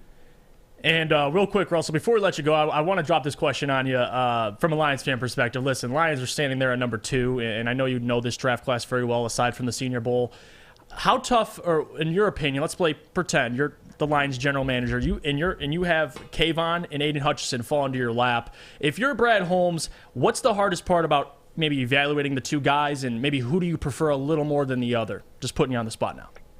Yeah, I mean, if it was me, I'm taking pick 32. I'm getting on the phone. I'm trying to get that third pick so I can take them back to back. No, I would probably take Aiden Hutchinson if it was me. I think he's the best player in the draft. And I'm not a Michigan fan by any means. I'm a Michigan State grad, but I would much rather have Aiden Hutchinson right now just because the motor is just so high. He's consistent. And he's somebody that just has a plethora of pass rush moves from, a long arm technique to just able to translate speed to power. And you love to see that stuff with an edge rusher as potentially as dominant as him. And when you make an impact in the run game, in the passing game as consistently as he does, I think that really stands out. So you need a guy that can go out there and get it. And I think he would be that fit, especially as kind of that hometown kid. Probably put a little pressure on him, but he understands, the situation that we are in as Lions fans, but also the city and everything else. So I think it'd be a great story for the city, and I think it'd be great for him to be kind of that defensive chess piece to turn it around. That doesn't mean I don't like Kayvon, but I just want to take the guy with the motor that's going to get after it every play. All right. Well, thanks so much for joining us this morning. We got to go to break here, but when we come back, we're talking about coaches in the NFL with the Lions, but first we need to hear about Lady Jane's. Yeah, guys, listen. Well, I have my hat on, of course, and it's rough for me. Got to talk to Lady Jane's, and let's be honest, we like simple stuff, and like Lady Jane's haircuts for men, we like things uncomplicated, preferably. So walk in, sign in, sit down, and before you know it, you will be handsome and clean. Get to Lady Jane's, open 7 days a week, 10 to 8, walk in anytime because it is wicked awesome. Life is full of hard choices. We're here to make one of life's biggest decisions as simple as possible. My name is Christina Gennari, and for over 20 years, I've helped hundreds of families buy and sell homes. We cover all of Metro Detroit and more, from large luxury homes to starter homes. We will work hard to make sure that you get the home of your dreams. So if you're in the market today or even thinking about buying or selling in the future, make the obvious choice. Christina Gennari, the obvious choice in real estate. Visit us at soldchristina.com today. An event 10 years in the making. Sunday, February 13th, Woodward Sports, Gypsy Vodka, and Syntron present the Stafford Bowl. Hurry up! Live broadcast at the Brass Rail in Detroit. Hey, keep stacking these drives now. Keep stacking these drives. Gotta have good ones every time we touch the ball. Come out with all of your friends for our pregame and stay for the watch party. Big drive right here, all right? We gotta keep pouring it on. Good fundamentals. Let's punch another one in, all right? Big drive. Let's go. The entire Woodward staff will be at the Brass Rail as Matthew Stafford and the Rams take on the Cincinnati Bengals. Come experience the Stafford Bowl on massive big screens, drinks, pizza, and DJs. One day, the Lions will make it there. Until then, we have Matthew Stafford and the Stafford Bowl. Let's go! That's unbelievable! That's unbelievable, and you know it. You know it is, though. See you Sunday at the Brass Rail with Woodward Sports. Welcome back. Thanks for joining us on the Morning Woodward Show here on the Woodward Sports Network. Guys, it sounds like most of the coaching staff is staying in Detroit for the Lions, but we have a question mark on Aubrey Pleasant. He's set to interview for the Vikings. What are our thoughts on that? Aubrey, please. Aubrey, please. Actually, I'm excited for him. I can't even lie. As a Lions fan, it's incredibly disappointing because I love Aubrey and what he's done to this secondary and what he's done, number one, not only with the secondary, but with undrafted free agents, Jerry Jacobs, A.J. Parker. He's a hell of a communicator, a teacher, and he would be great as a defensive coordinator. That was, in my opinion, that's what they were already grooming him to be if Aaron Glenn left. So the fact that Minnesota reached out, you have Kevin O'Connell, who did reach out and talk to Aubrey Pleasant, and they have, they've worked together in L.A., so there's, familiarity there. But with Aubrey Pleasant, the question is not, is he ready to become a DC? It's whether or not he leaves the Lions. And obviously, in our division, it's not ideal. I'll be the first to tell you that. But in my opinion, Aubrey deserves it. He's too hungry. Like, if you watch Aubrey Pleasant, even at the Senior Bowl, he's always going to be the loudest guy, the most passionate guy out there, and that's what you need out of a DC, man. He's going to get guys to play for him no matter where he goes, whether it's Minnesota or wherever the hell he goes. He's too damn good of a coach, and for him to get this opportunity 1 year into being now a part of the Lions, that secondary's coach, he was the passing game coordinator with Anthony Lynn now. I'm assuming Ben Johnson took over those duties, but he's done a hell of a job, man. And Aubrey, it's not a question, like I said, of whether he deserves it. He does, and I think this would be great for him. It would honestly show that Dan Campbell's, his staff, a lot of potential in there. You got Aubrey, Aaron Glenn, a lot of guys that are going to be, DCs and Aubrey Pleasant and head coaches in Aaron Glenn. So this speaks a lot to what the Lions have already a part of their staff, but it also, does make me a little upset as a Lions fan. You don't want to lose a guy like Aubrey, man, especially this early in the rebuild, because you're just starting to see a little over the hill, and Aubrey goes down to Minnesota in the NFC North. So we'll see what happens, but let's be honest. I'd be lying to you if I said I was happy about him staying in the division, because and possibly taking on our offense, an offense that he's very familiar about. So I love Aubrey Pleasant, though. He deserves it. No doubt. I'll tell you what. No doubt. If you asked me what are the chances he leaves, I'd say 40-60. Yeah. I think he'll get the interview. Definitely. And if he crushes, maybe, just maybe, he does get the gig. But again, Kevin O'Connell right now is preparing for the Super Bowl. So this interview likely won't happen till after, so that way Kevin's in the building along with the GM. So one, there is time. And two, look, if he crushes the interview and he gets a defensive coordinator position, what did we just talk about? The right thing is always the right thing to do. What's the right thing to do? The right thing. I know I sound repetitive right now, but the point is, if he gets a defensive coordinator position offer, one, he's not declining it, and two, you should be happy for him. How often have you seen Detroit Lions staff members being interviewed at the rate they have been since Dan Campbell and Brad Holmes have walked in the building? And again, maybe they just did a really good job in terms of who they hired. Or maybe they're doing a really good job of coaching up their current staff. Either way, this is not a bad thing. And if he goes, that does not mean the season's over. Oh, my God. I do think he stays, though. I think he stays another year, and I think next year he takes a defensive coordinator gig. I was actually agreeing with you. I honestly might have breaking news. Jeff Risdon, a really respectable guy, editor for the Lions Wire, and known in obviously the Lions community, the Browns community, he just tweeted, and shout out to Ryan's reactions, he showed me it. He tweeted under the post, the Vikings request to interview Lions DB coach Aubrey Pleasant. He said, "A little birdie told me to expect Pleasant to land the job. Good for him. Fantastic teacher. Will not be easy to replace." I don't know if that's true or not, but the fact that people are already talking about him landing the job shows that, my God, he's well-deserved. I mean, if he does, well-deserved. But I agree with what you said. Originally, in my mind, I'm just thinking from an outside perspective. If I'm the Minnesota Vikings, you're bringing on a first-time head coach in Kevin O'Connell, and you're also bringing on a first-time DC in Aubrey Pleasant. Not saying it's a bad idea. Well, if that's the case, congratulations to him. Yeah, if seriously. it is, seriously, he deserves it. No doubt. So that is a good thing. That is another thing to be happy about and excited this morning. Now, is it unfortunate that he's going to a division rival? It is. Sure. Sure, yeah. That may be a little, leave you with a little sour taste in your mouth this morning. Sure, that's fine. I'll give you that. I have no issues. No issues. But again, compliments, guys. You should take this as a compliment. When your assistants, coordinators, position coaches are being looked at and being requested for interviews, not only for head coaching gigs, but coordinating gigs, that is a compliment to your front office, your head coach, your coaching staff, your ability to develop individuals. That is why the Ben Johnson move is so good, and that's why if Aubrey Pleasant does land this gig, hell, I'll drive him to the airport with a bouquet of flowers. I'll be happy for him, and man. I'll say nothing but good things about him. Good, go. And I hope you crush in Minnesota, except the 2 times you play in Detroit. That's it. I agree. So I'll be rooting for you the other 15 games. Best of luck. That's a great. It's a really great thing. What makes me? It's like you're torn. It's like seeing like it's. I'm almost, not. I don't care. I am a little torn because I'm happy for him, but at the same time, like I'm expecting Aaron Glenn to. I'm expecting. Who knows with how, especially these ownership and how fair they're giving opportunities out. But I expect Aaron Glenn to be head coach in the next year or two. He's too damn good. Yeah, Aaron Glenn likely leaves in the next year or two. But the plan, in my opinion, is you're grooming Aubrey Pleasant. Now you might need to go out and find another one of those guys. There are capable defensive I know there is. coordinators. But you had one.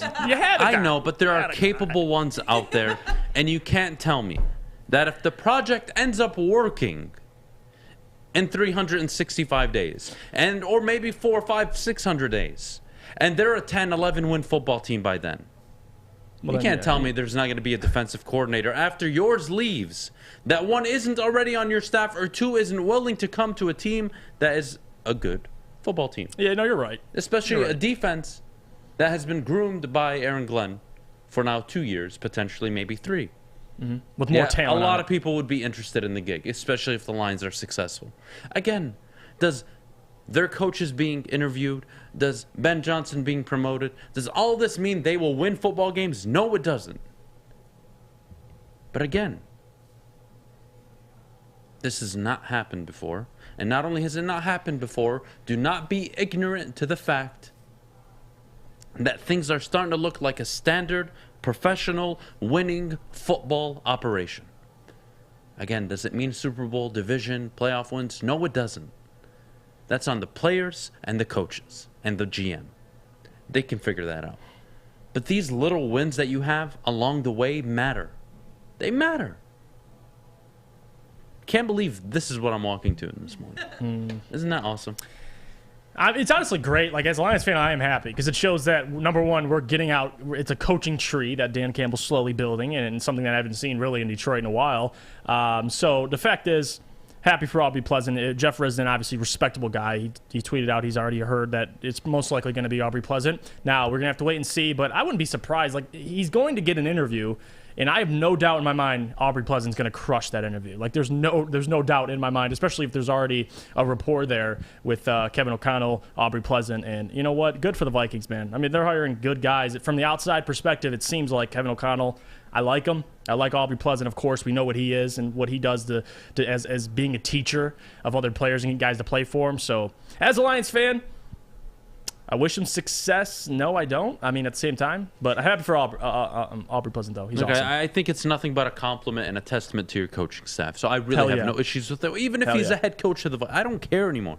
Good. They're Go. good, yeah. I don't care. I root for people that are succeeding in their lives. I'm not going to sit there, oh, no, he's going to the Vikings. I hope he sucks. Oh, no. No, I don't want to say that. I know, but I'm just like, I'm over it. I'm over it. Maddie, we got to go to break. When we get back, my favorite, I would say, under-the-radar coach was hired yesterday. And let me tell you, if I could just give him a hug and a kiss, I would. You give a lot of guys. Mike McDaniel hired as the Miami Dolphins head coach. I'll tell you how I feel about the hire and what I think about it, of course, after the break.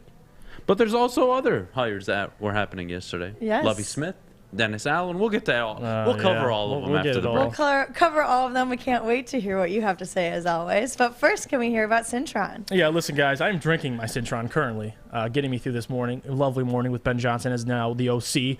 Now I have to chug it because now Aubrey Pleasant's probably leaving. But anyway, Cintron World is an aspirational lifestyle beverage brand with a line of sparkling flavored energy beverages.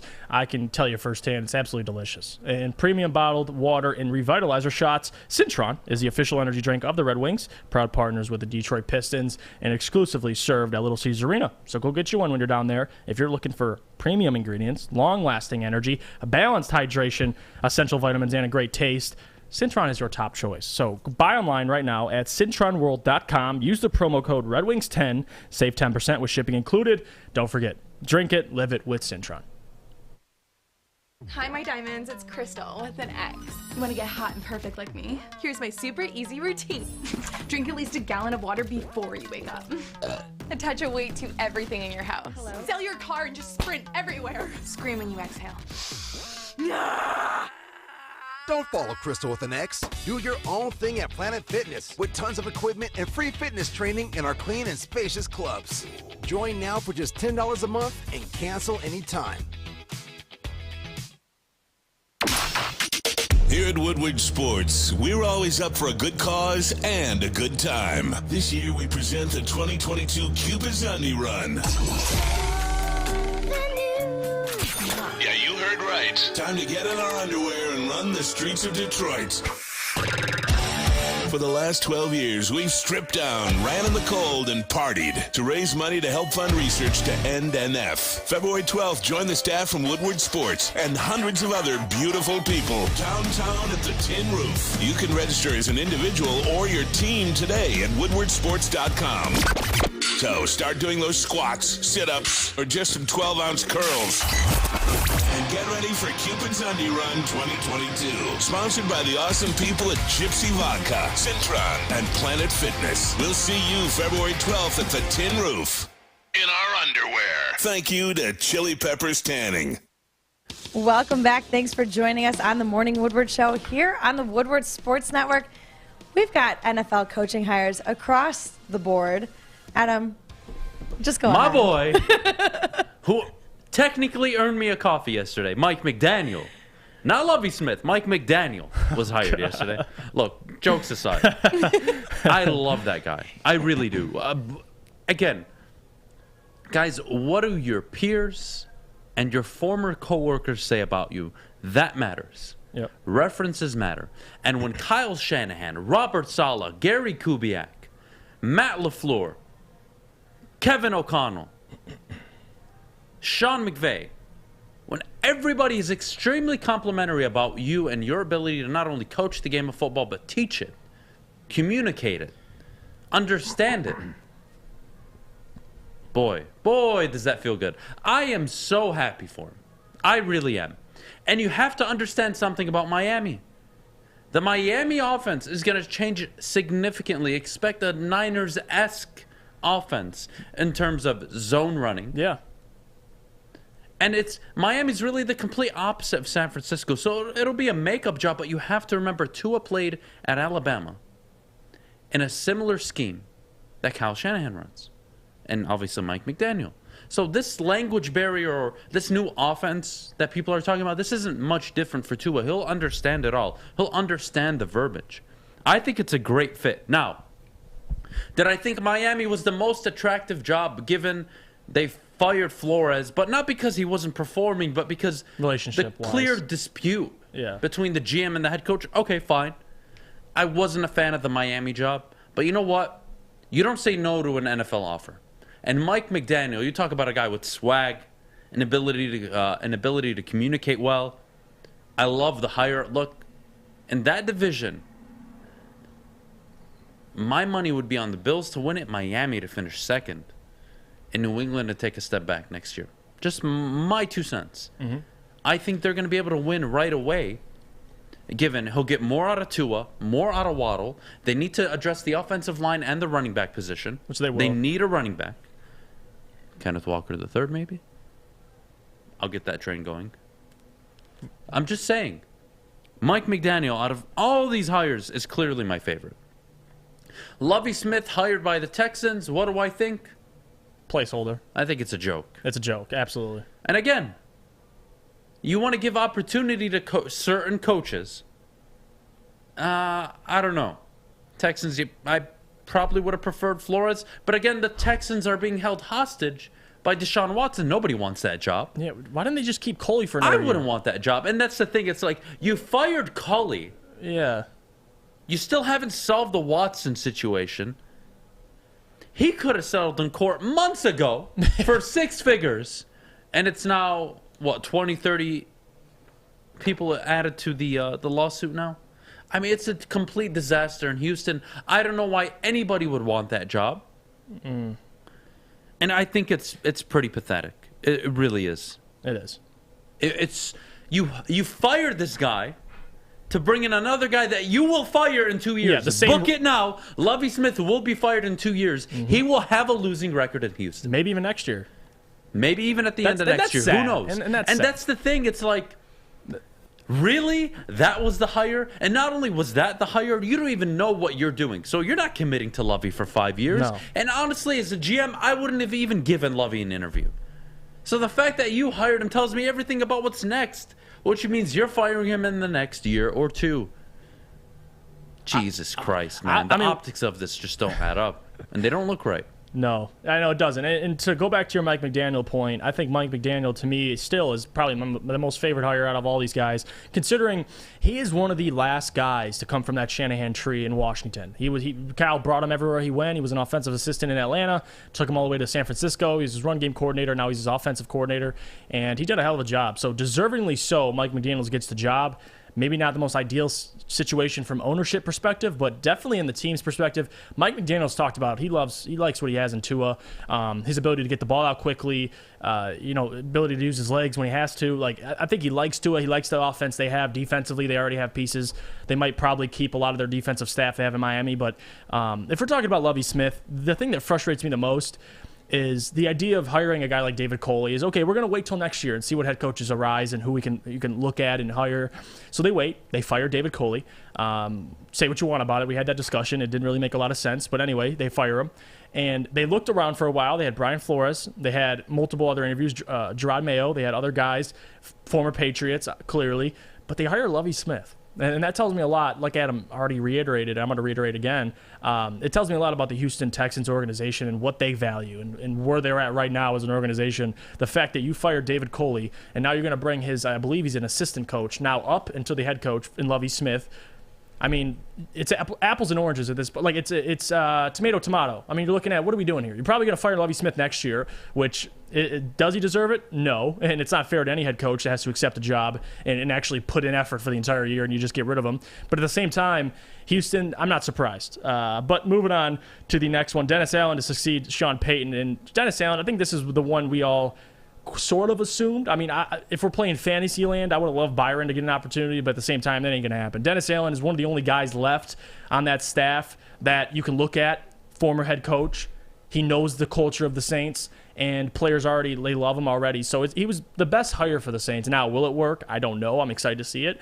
The Saints are in a very, very tough situation right now in terms of cap. Now they have the Alvin Kamara situation. Michael Thomas they still have to deal with. They don't have a quarterback. So the Saints are in a very interesting situation, and if you look back at Dennis Allen's career as a head coach, when he first was a head coach for the Oakland Raiders back in 2012, he was there for 3 years, and he never had a chance there. He went 4-12, 4-12, 0-4, and he was fired because the team never gave him a chance to win. Like, he was in cap detriment. He had to acquire a bunch of picks, go through a rebuild, but didn't really get to finish the rebuild. So I'm excited to see what Dennis Allen does. Got an opportunity with the Saints, and they're probably going to go through something similar of that, clearing a lot of cap, rebuild-esque. They're going to have to find a quarterback. So out of all these coaches, Mike McDaniel, Lovie Smith, or Dennis Allen, clearly I'm most excited to see Mike McDaniel. Now, in terms of the division he's in, it's going to be interesting to see how Mike McDaniel tails against a Bill Belichick now in his division. But like you said, I mean, if you're going to pick the Bills number 1, which you both agree on, number 2, I'm probably going to stick still with the Patriots, but I wouldn't be surprised. I mean, it should go Bills, Patriots, Miami, close, and then clearly we know the Jets will be at the bottom. So out of all these hires, Mike McDaniel, I mean, well-deserved. I love it. Well-deserved. Well-deserved for sure. Again, even if he doesn't work out as a head coach, he will be a brilliant offensive coordinator for years to come. He will. You don't have to be a great head coach. It's not made for everybody. It's okay to be a bad head coach and a very good coordinator. That is not a bad thing. You are still employed in the NFL. Not a bad thing. I'm excited for Mike McDaniel. I'm going to be watching along the way. Heck yeah. I do want to switch gears for, what do we got, 3 minutes? 3 minutes. J.J. McCarthy yesterday came out deleted with his a quote. Instagram pictures? Oh, no, never mind. Okay. Discussing with the Detroit News on his future as a Wolverine. All right? Quote, unquote, I am a Wolverine and will be for the entirety of my college career. Oh, good for him. Or good for Michigan, actually. I'm telling you, Michigan, look, Michigan fans, I want to have a heart-to-heart with you. Listen, I absolutely mocked Cade McNamara all year, and I will continue to do it. If Michigan State, Ohio State, Penn State, the Georgia game, hell, even Iowa, if that just didn't show you how limited he is, I can't help you. You had a great roster this year, very good defense, an outstanding run game. I don't want to take anything away from Michigan by what I'm saying, but J.J. McCarthy better be your starting quarterback next year. And again, if he's not, the fact we have he's to not ask developing, that is an indictment on Jim Harbaugh. I'm done. Like, I'm tired of the quarterback controversy in Ann Arbor. You're gonna, guys, you tell me this. Answer this, Michigan fans. How confident are you in beating C.J. Stroud and Ohio State next year in Columbus with Cade McNamara as your starting quarterback? Or even Peyton. Let's start with Peyton Thorne. Can we start there? Well, forget no. Can you beat Peyton Thorne? I mean, yeah, but I think the point I'm trying to make here is, like, your ceiling. Where would you be more confident? Yeah. In what situation? The same Michigan team, left and right. On the left side, you have Cade McNamara. What's your confidence level? And then tell me what it would be with J.J. McCarthy. Seriously. Yeah. Up. I'm actually. It's funny we have to have this conversation. Like, there's actually a discussion, which there's always going to be. Obviously, they're gonna battle up until the season. But the fact that we have to actually say, make sure you start J.J. McCarthy, shows that, you know, maybe the conversation isn't is more complicated than what we think it is. But J.J., no doubt, if he's not starting, transfer. Like, why wouldn't he transfer? He's in a sophomore now in college. He has one more year after this of eligibility. I'm getting out of there to get to a college where I can showcase my talent, because he's good enough to go to the NFL You one day. need JJ to take the next step. That's all I'm saying, You Michigan. do. I know Cade is a game manager. I know he doesn't make mistakes. But a 3-yard underneath route where the corners ran into each other is why you beat Penn State. And again, I'm not taking it away from you guys. You won the Big Ten title. And I told you even after the Michigan State game that you could still win it. You did it. Don't take a step back. Cade is not the guy. Don't tell me Tom Brady, Drew Henson. No. This is a different age of football. Yeah. Okay? If you want to go into Columbus with Cade McNamara, I will tell you what will happen from now. You will lose by 30. And you may lose even if JJ is the starter. But damn it, gives you a better just chance. have a chance. Much better chance. Who looked better against Georgia, JJ or Cade? Oh, yeah, that's easy. And if you could go back in time, hindsight 2020, would you have started JJ or Cade? You still would have lost to Georgia, but damn it, you probably would have been in the game. But Adam, he had 400 yards against MSU, though.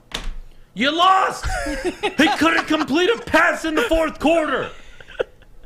Threw for 400 yards against Michigan State. I love how that was My still brought mom up. could throw 400 yards against Michigan State secondary that year. You could have, Adam. I think if you suited up. You don't believe me? Purdue did it the next week. Then Ohio State. Jesus Christ. On that note, We got to go to break.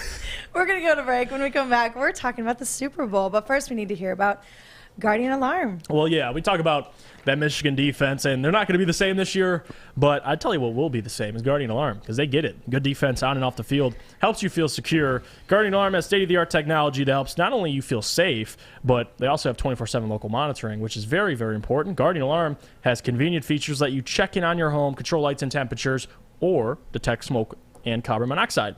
It will even let you lock and unlock your doors. Call this number for questions, 800 stay out today. You heard Fish, that's 800 stay out. Guardian Alarm. Guardian Alarm has been trusted for over 90 years at keeping families safe. Everything that we've hoped for finally. He's going deep, right side. Oh, that is Edwards out there. He goes up in the air at the goal line. Hey, it's Greg Edwards here, wanting to welcome the sports marketing agency to Woodward Sports Network, to the family. Glad to have you guys. For the last decade, the sports marketing agency has literally leveraged athletes around issues such as mental health and substance abuse.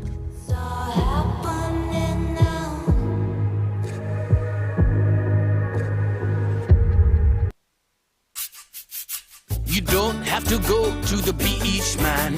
You don't have to get your butt crack full of sand. You just need a little chili peppers, man, to get that glowing beach chili peppers. Monday, February 21st from 11 to 1 p.m. Join Woodward Sports and Big D Energy for the grand opening of the Berkeley Chili Peppers Tanning on Woodward between 11 and 12 Mile. Come hang and join the Pepper Club. Best deals on unlimited tanning. You just need a little chili peppers, man.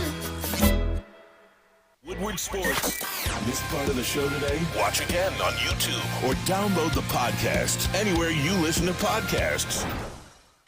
Welcome back. Thanks for joining us on the Morning Woodward Show here on the Woodward Sports Network. Guys, we're talking about the Super Bowl. Are the Rams under the most pressure going into this week? Jeff? Well, yes, I think they are, because you look at the two. We talked about the dynamic of the two situations. You think the Bengals are under pressure to win the Super Bowl? You're crazy. You're absolutely crazy. The fact that they were able to accomplish what they've been able to accomplish with Joe Burrow and him defying odds as a number one overall pick. Please, if they lose in the Super Bowl, if he wins the Super Bowl, that's an anomaly. That's history. That's historic. The fact that he's here is important, but the fact that if he wins it, he'll be one of the only quarterbacks selected number one overall, if not, I think the only one to win a Super Bowl in his first 2 years. So that's historic. So if the Bengals do it, good for them, good for their franchise. Now, if the Rams do it, this is what we expected, but we're going to praise Matthew for his performances, obviously. But this is what the Rams, they're built for this. They went in, they traded for Von Miller, they signed Odell Beckham, they've went all in. They don't have a first-round pick until probably I'm an old man. So at the same time, the Rams, in my eyes, they are under more pressure, and we had this discussion, Matthew or Sean McVay. Honestly, in this Super Bowl, no question, it's Sean McVay. And you got to look at, he's gotten here before, and he's talked about what he's learned since his last Super Bowl appearance and things he has to maybe approach this time differently. Now it's going to show. This week, baby, you take on the Bengals. So we're going to see what you've worked on and how the team and how they're going to look come Sunday. So if we're talking pressure, it falls on the Rams. But the Bengals, to me, if anybody's going to say the Bengals have pressure, you haven't been paying attention to the storylines this year, because they've gotten here by Evan McPherson, Joe Burrow in the fourth quarter. They've strung on, and they've beaten some good teams. They beat the Chiefs, obviously two AFC favorites, you could argue, and the Chiefs and the Titans, one of them. So good for the Bengals. They're happy they're here. But the Rams, they want to get this Super Bowl. They need it. They need it. Yeah, look, Charles, when you say Rams are trying to buy a Super Bowl and the Bengals built the team, I mean, the Rams built their team too. Yeah, can we not forget that? They built their team with Gurley, Goff, that offensive line, Aaron Donald. Come on. They drafted Aaron Donald. Like they've been in the process. They were where the Bengals were, but they lost that Super Bowl. Yep. And then they recovered. They traded the quarterback away. Yes, they've signed outstanding players. Odell Beckham. They've traded for Von Miller. Absolutely. But they built the rosters. But come on, they built that team. Yeah. But having said that, they are under the most pressure to win. Okay? They gave up the most to be here. They've been all in to get back to the Super Bowl. Mm-hmm. This is, again, who had more pressure in the original Super Bowl, the Rams or the Patriots? The Patriots did. The Rams had no Super Bowl, a young quarterback. You felt they would always get back, a great defense, a young, innovative coach. Well, that's the same thing as this Cincinnati Bengals team. So, yes, the Rams have more pressure this Sunday. They must win this game. Yeah. And that's why you traded for Matthew Stafford. Yes, you wanted to get back to the Super Bowl. That was always the intention. But now that you're here, you couldn't have asked for a better matchup. there's one team in the NFC that could give the Bengals the biggest headache across the board. It's that pass rush. And it was always the Los Angeles Rams. Not the Packers, not the Niners, not the Bucks, none of them. The team that would give the Bengals the biggest headache in terms of matchups was always the Rams, and they now face each other in the Super Bowl. This is a great matchup. I'm so excited for this game. The pass rush, Leonard Floyd, Von Miller, Aaron Donald, they're going to have a field day with that offensive line. Jamar Chase, T. Higgins, which one are you going to mark out with Jalen Ramsey? Are you going to send Jalen Ramsey to the left side of the field and cover just Jamar Chase one-on-one and then double T. Higgins? You got to stop them. You're going to be able to do that with that pass rush. You can send 4, get pressure, drop back, double team one player, and still have a decent amount of coverage on the field. The Rams are going to be a problem for the Bengals. I think the Rams not only are the favorites, they are under the most pressure, as they should be. They have to win this game. Sean McVay, there's a big difference between winning a Super Bowl and being 0-2 in them. He's under a ton of pressure, and he knows it, and he admitted the first time I overprepared. Is he ready this time? Did he learn from his previous mistakes? You can't come out and score 3 points against this Bengals defense. Cooper Kupp. Run the ball. Play action. Odell Beckham. Van Jefferson. You need... Blanton's been an emerging star in the playoffs. You need your best performance on Sunday. I'm obviously going with the Rams. We'll get into predictions, I'm saving, score, all that stuff later in the week. Wait. But I'm telling you, the team with the most pressure is absolutely the Rams. It absolutely is. And think of the narrative if the Rams lose. Joe Burrow, you could make the case, is the best quarterback in the NFL. What he has done is historic.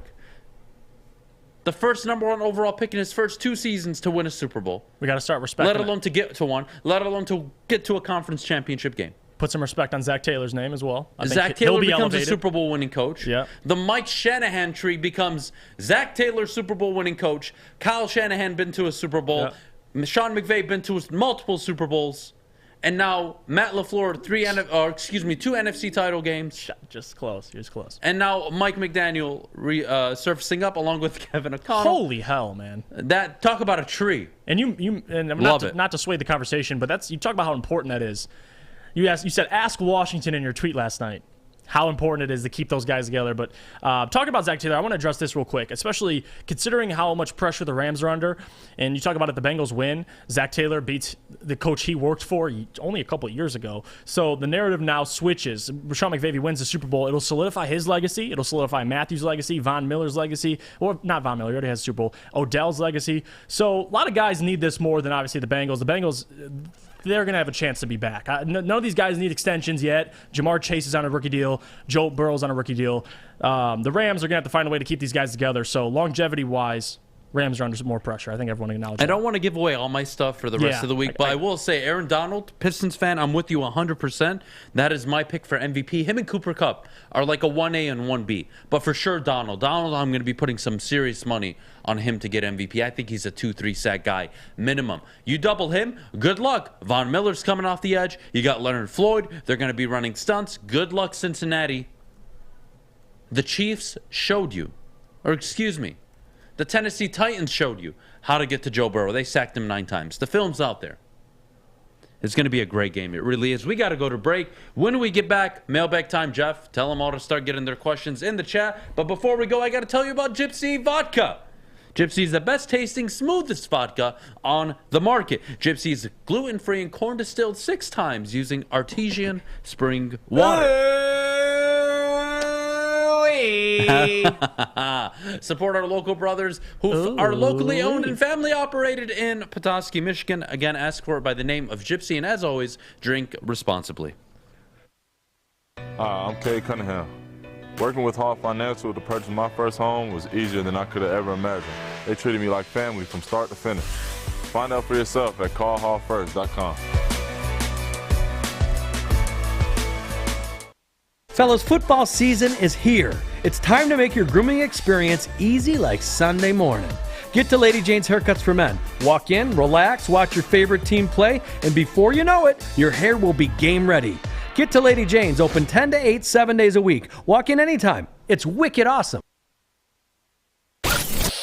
Comerica Park. Sunshine, the crack of the bat.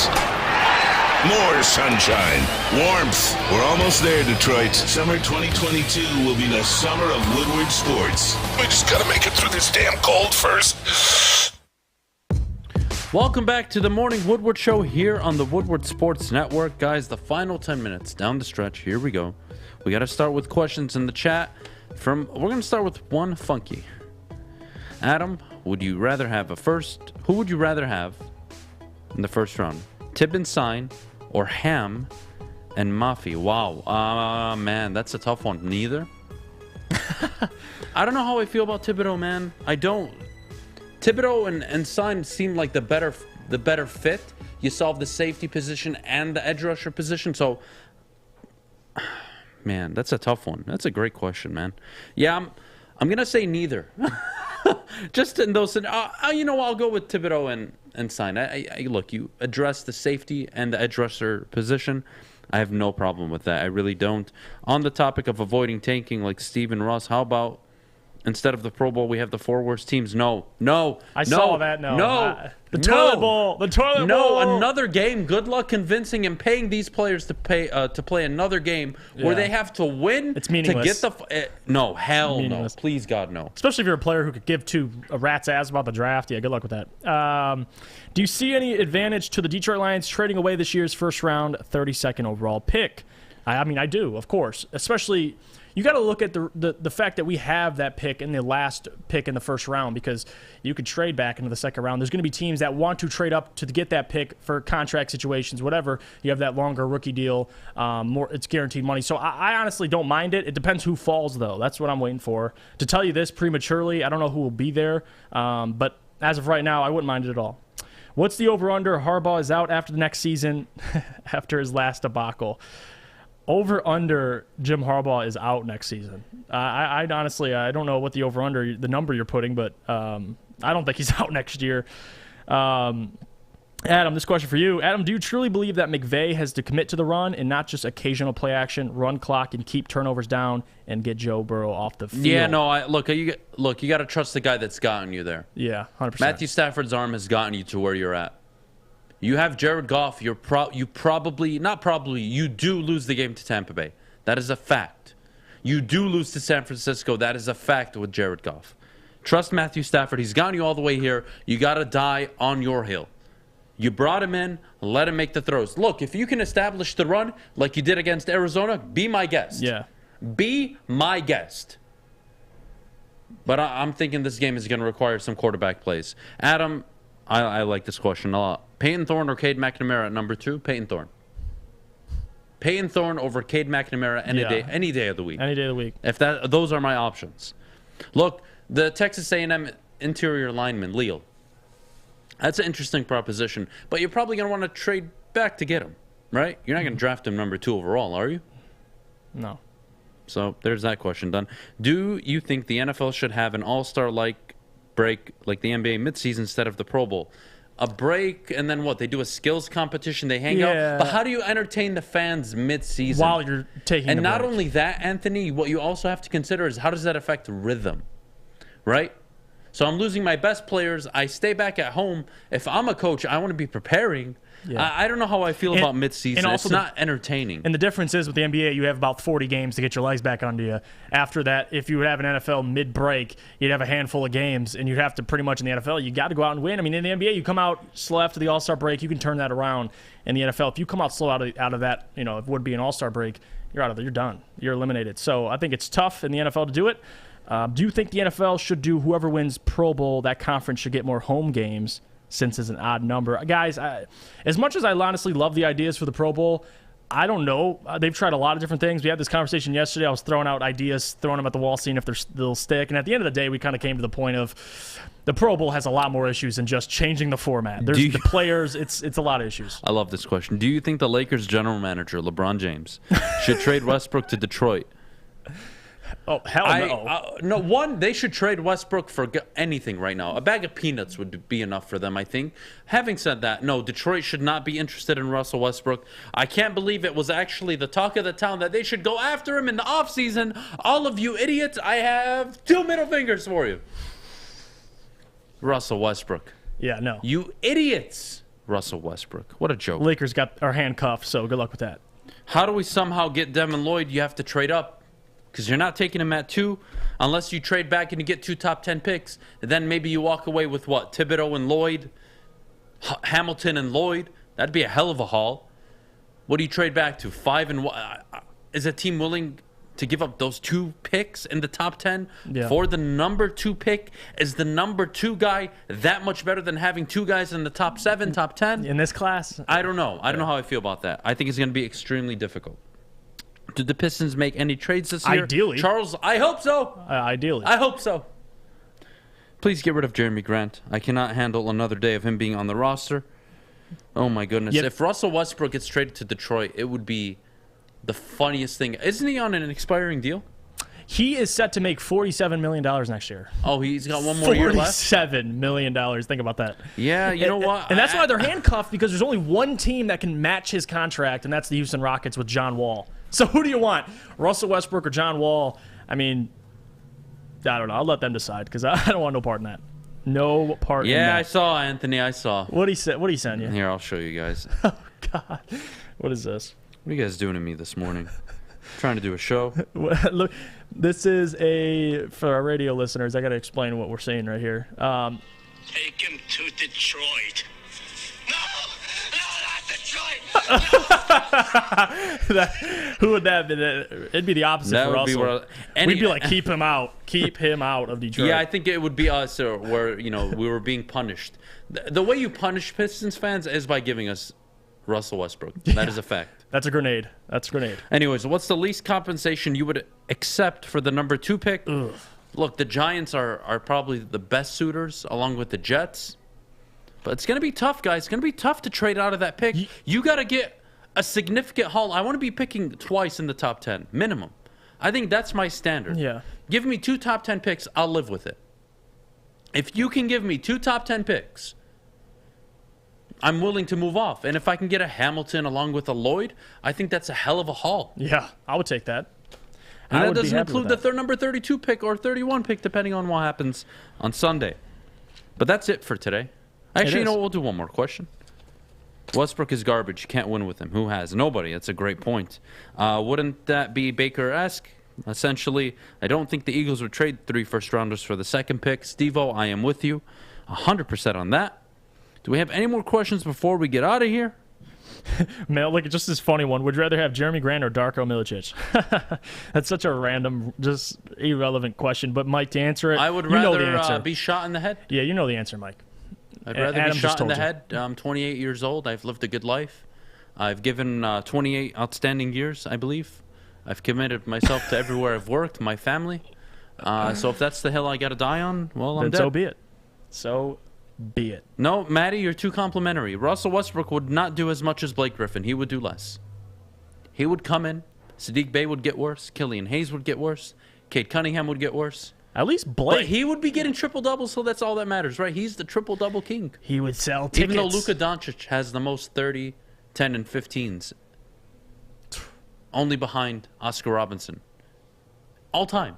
More than Russ. He's incredible. Isn't that funny? The pace of the game now is interesting. Guys, you have a great Tuesday. We'll see you tomorrow. Thank you so much. Make sure on your way out you leave a like on the YouTube channel. We appreciate it. It does help us a ton. Jeff, love the glasses. Ben Johnson, congratulations again on being promoted as the Detroit Lions offensive coordinator. Aubrey Pleasant, good luck in your future interview with the Minnesota Vikings. I hope you get it. Congratulations if that's the case. Have a great Tuesday. We'll see you tomorrow, Wednesday. We've got Ku Khalil from Locked On Pistons tomorrow. I'm excited to talk with him. So is Jeff. I'm so excited. We'll see you guys. Thanks for tuning in.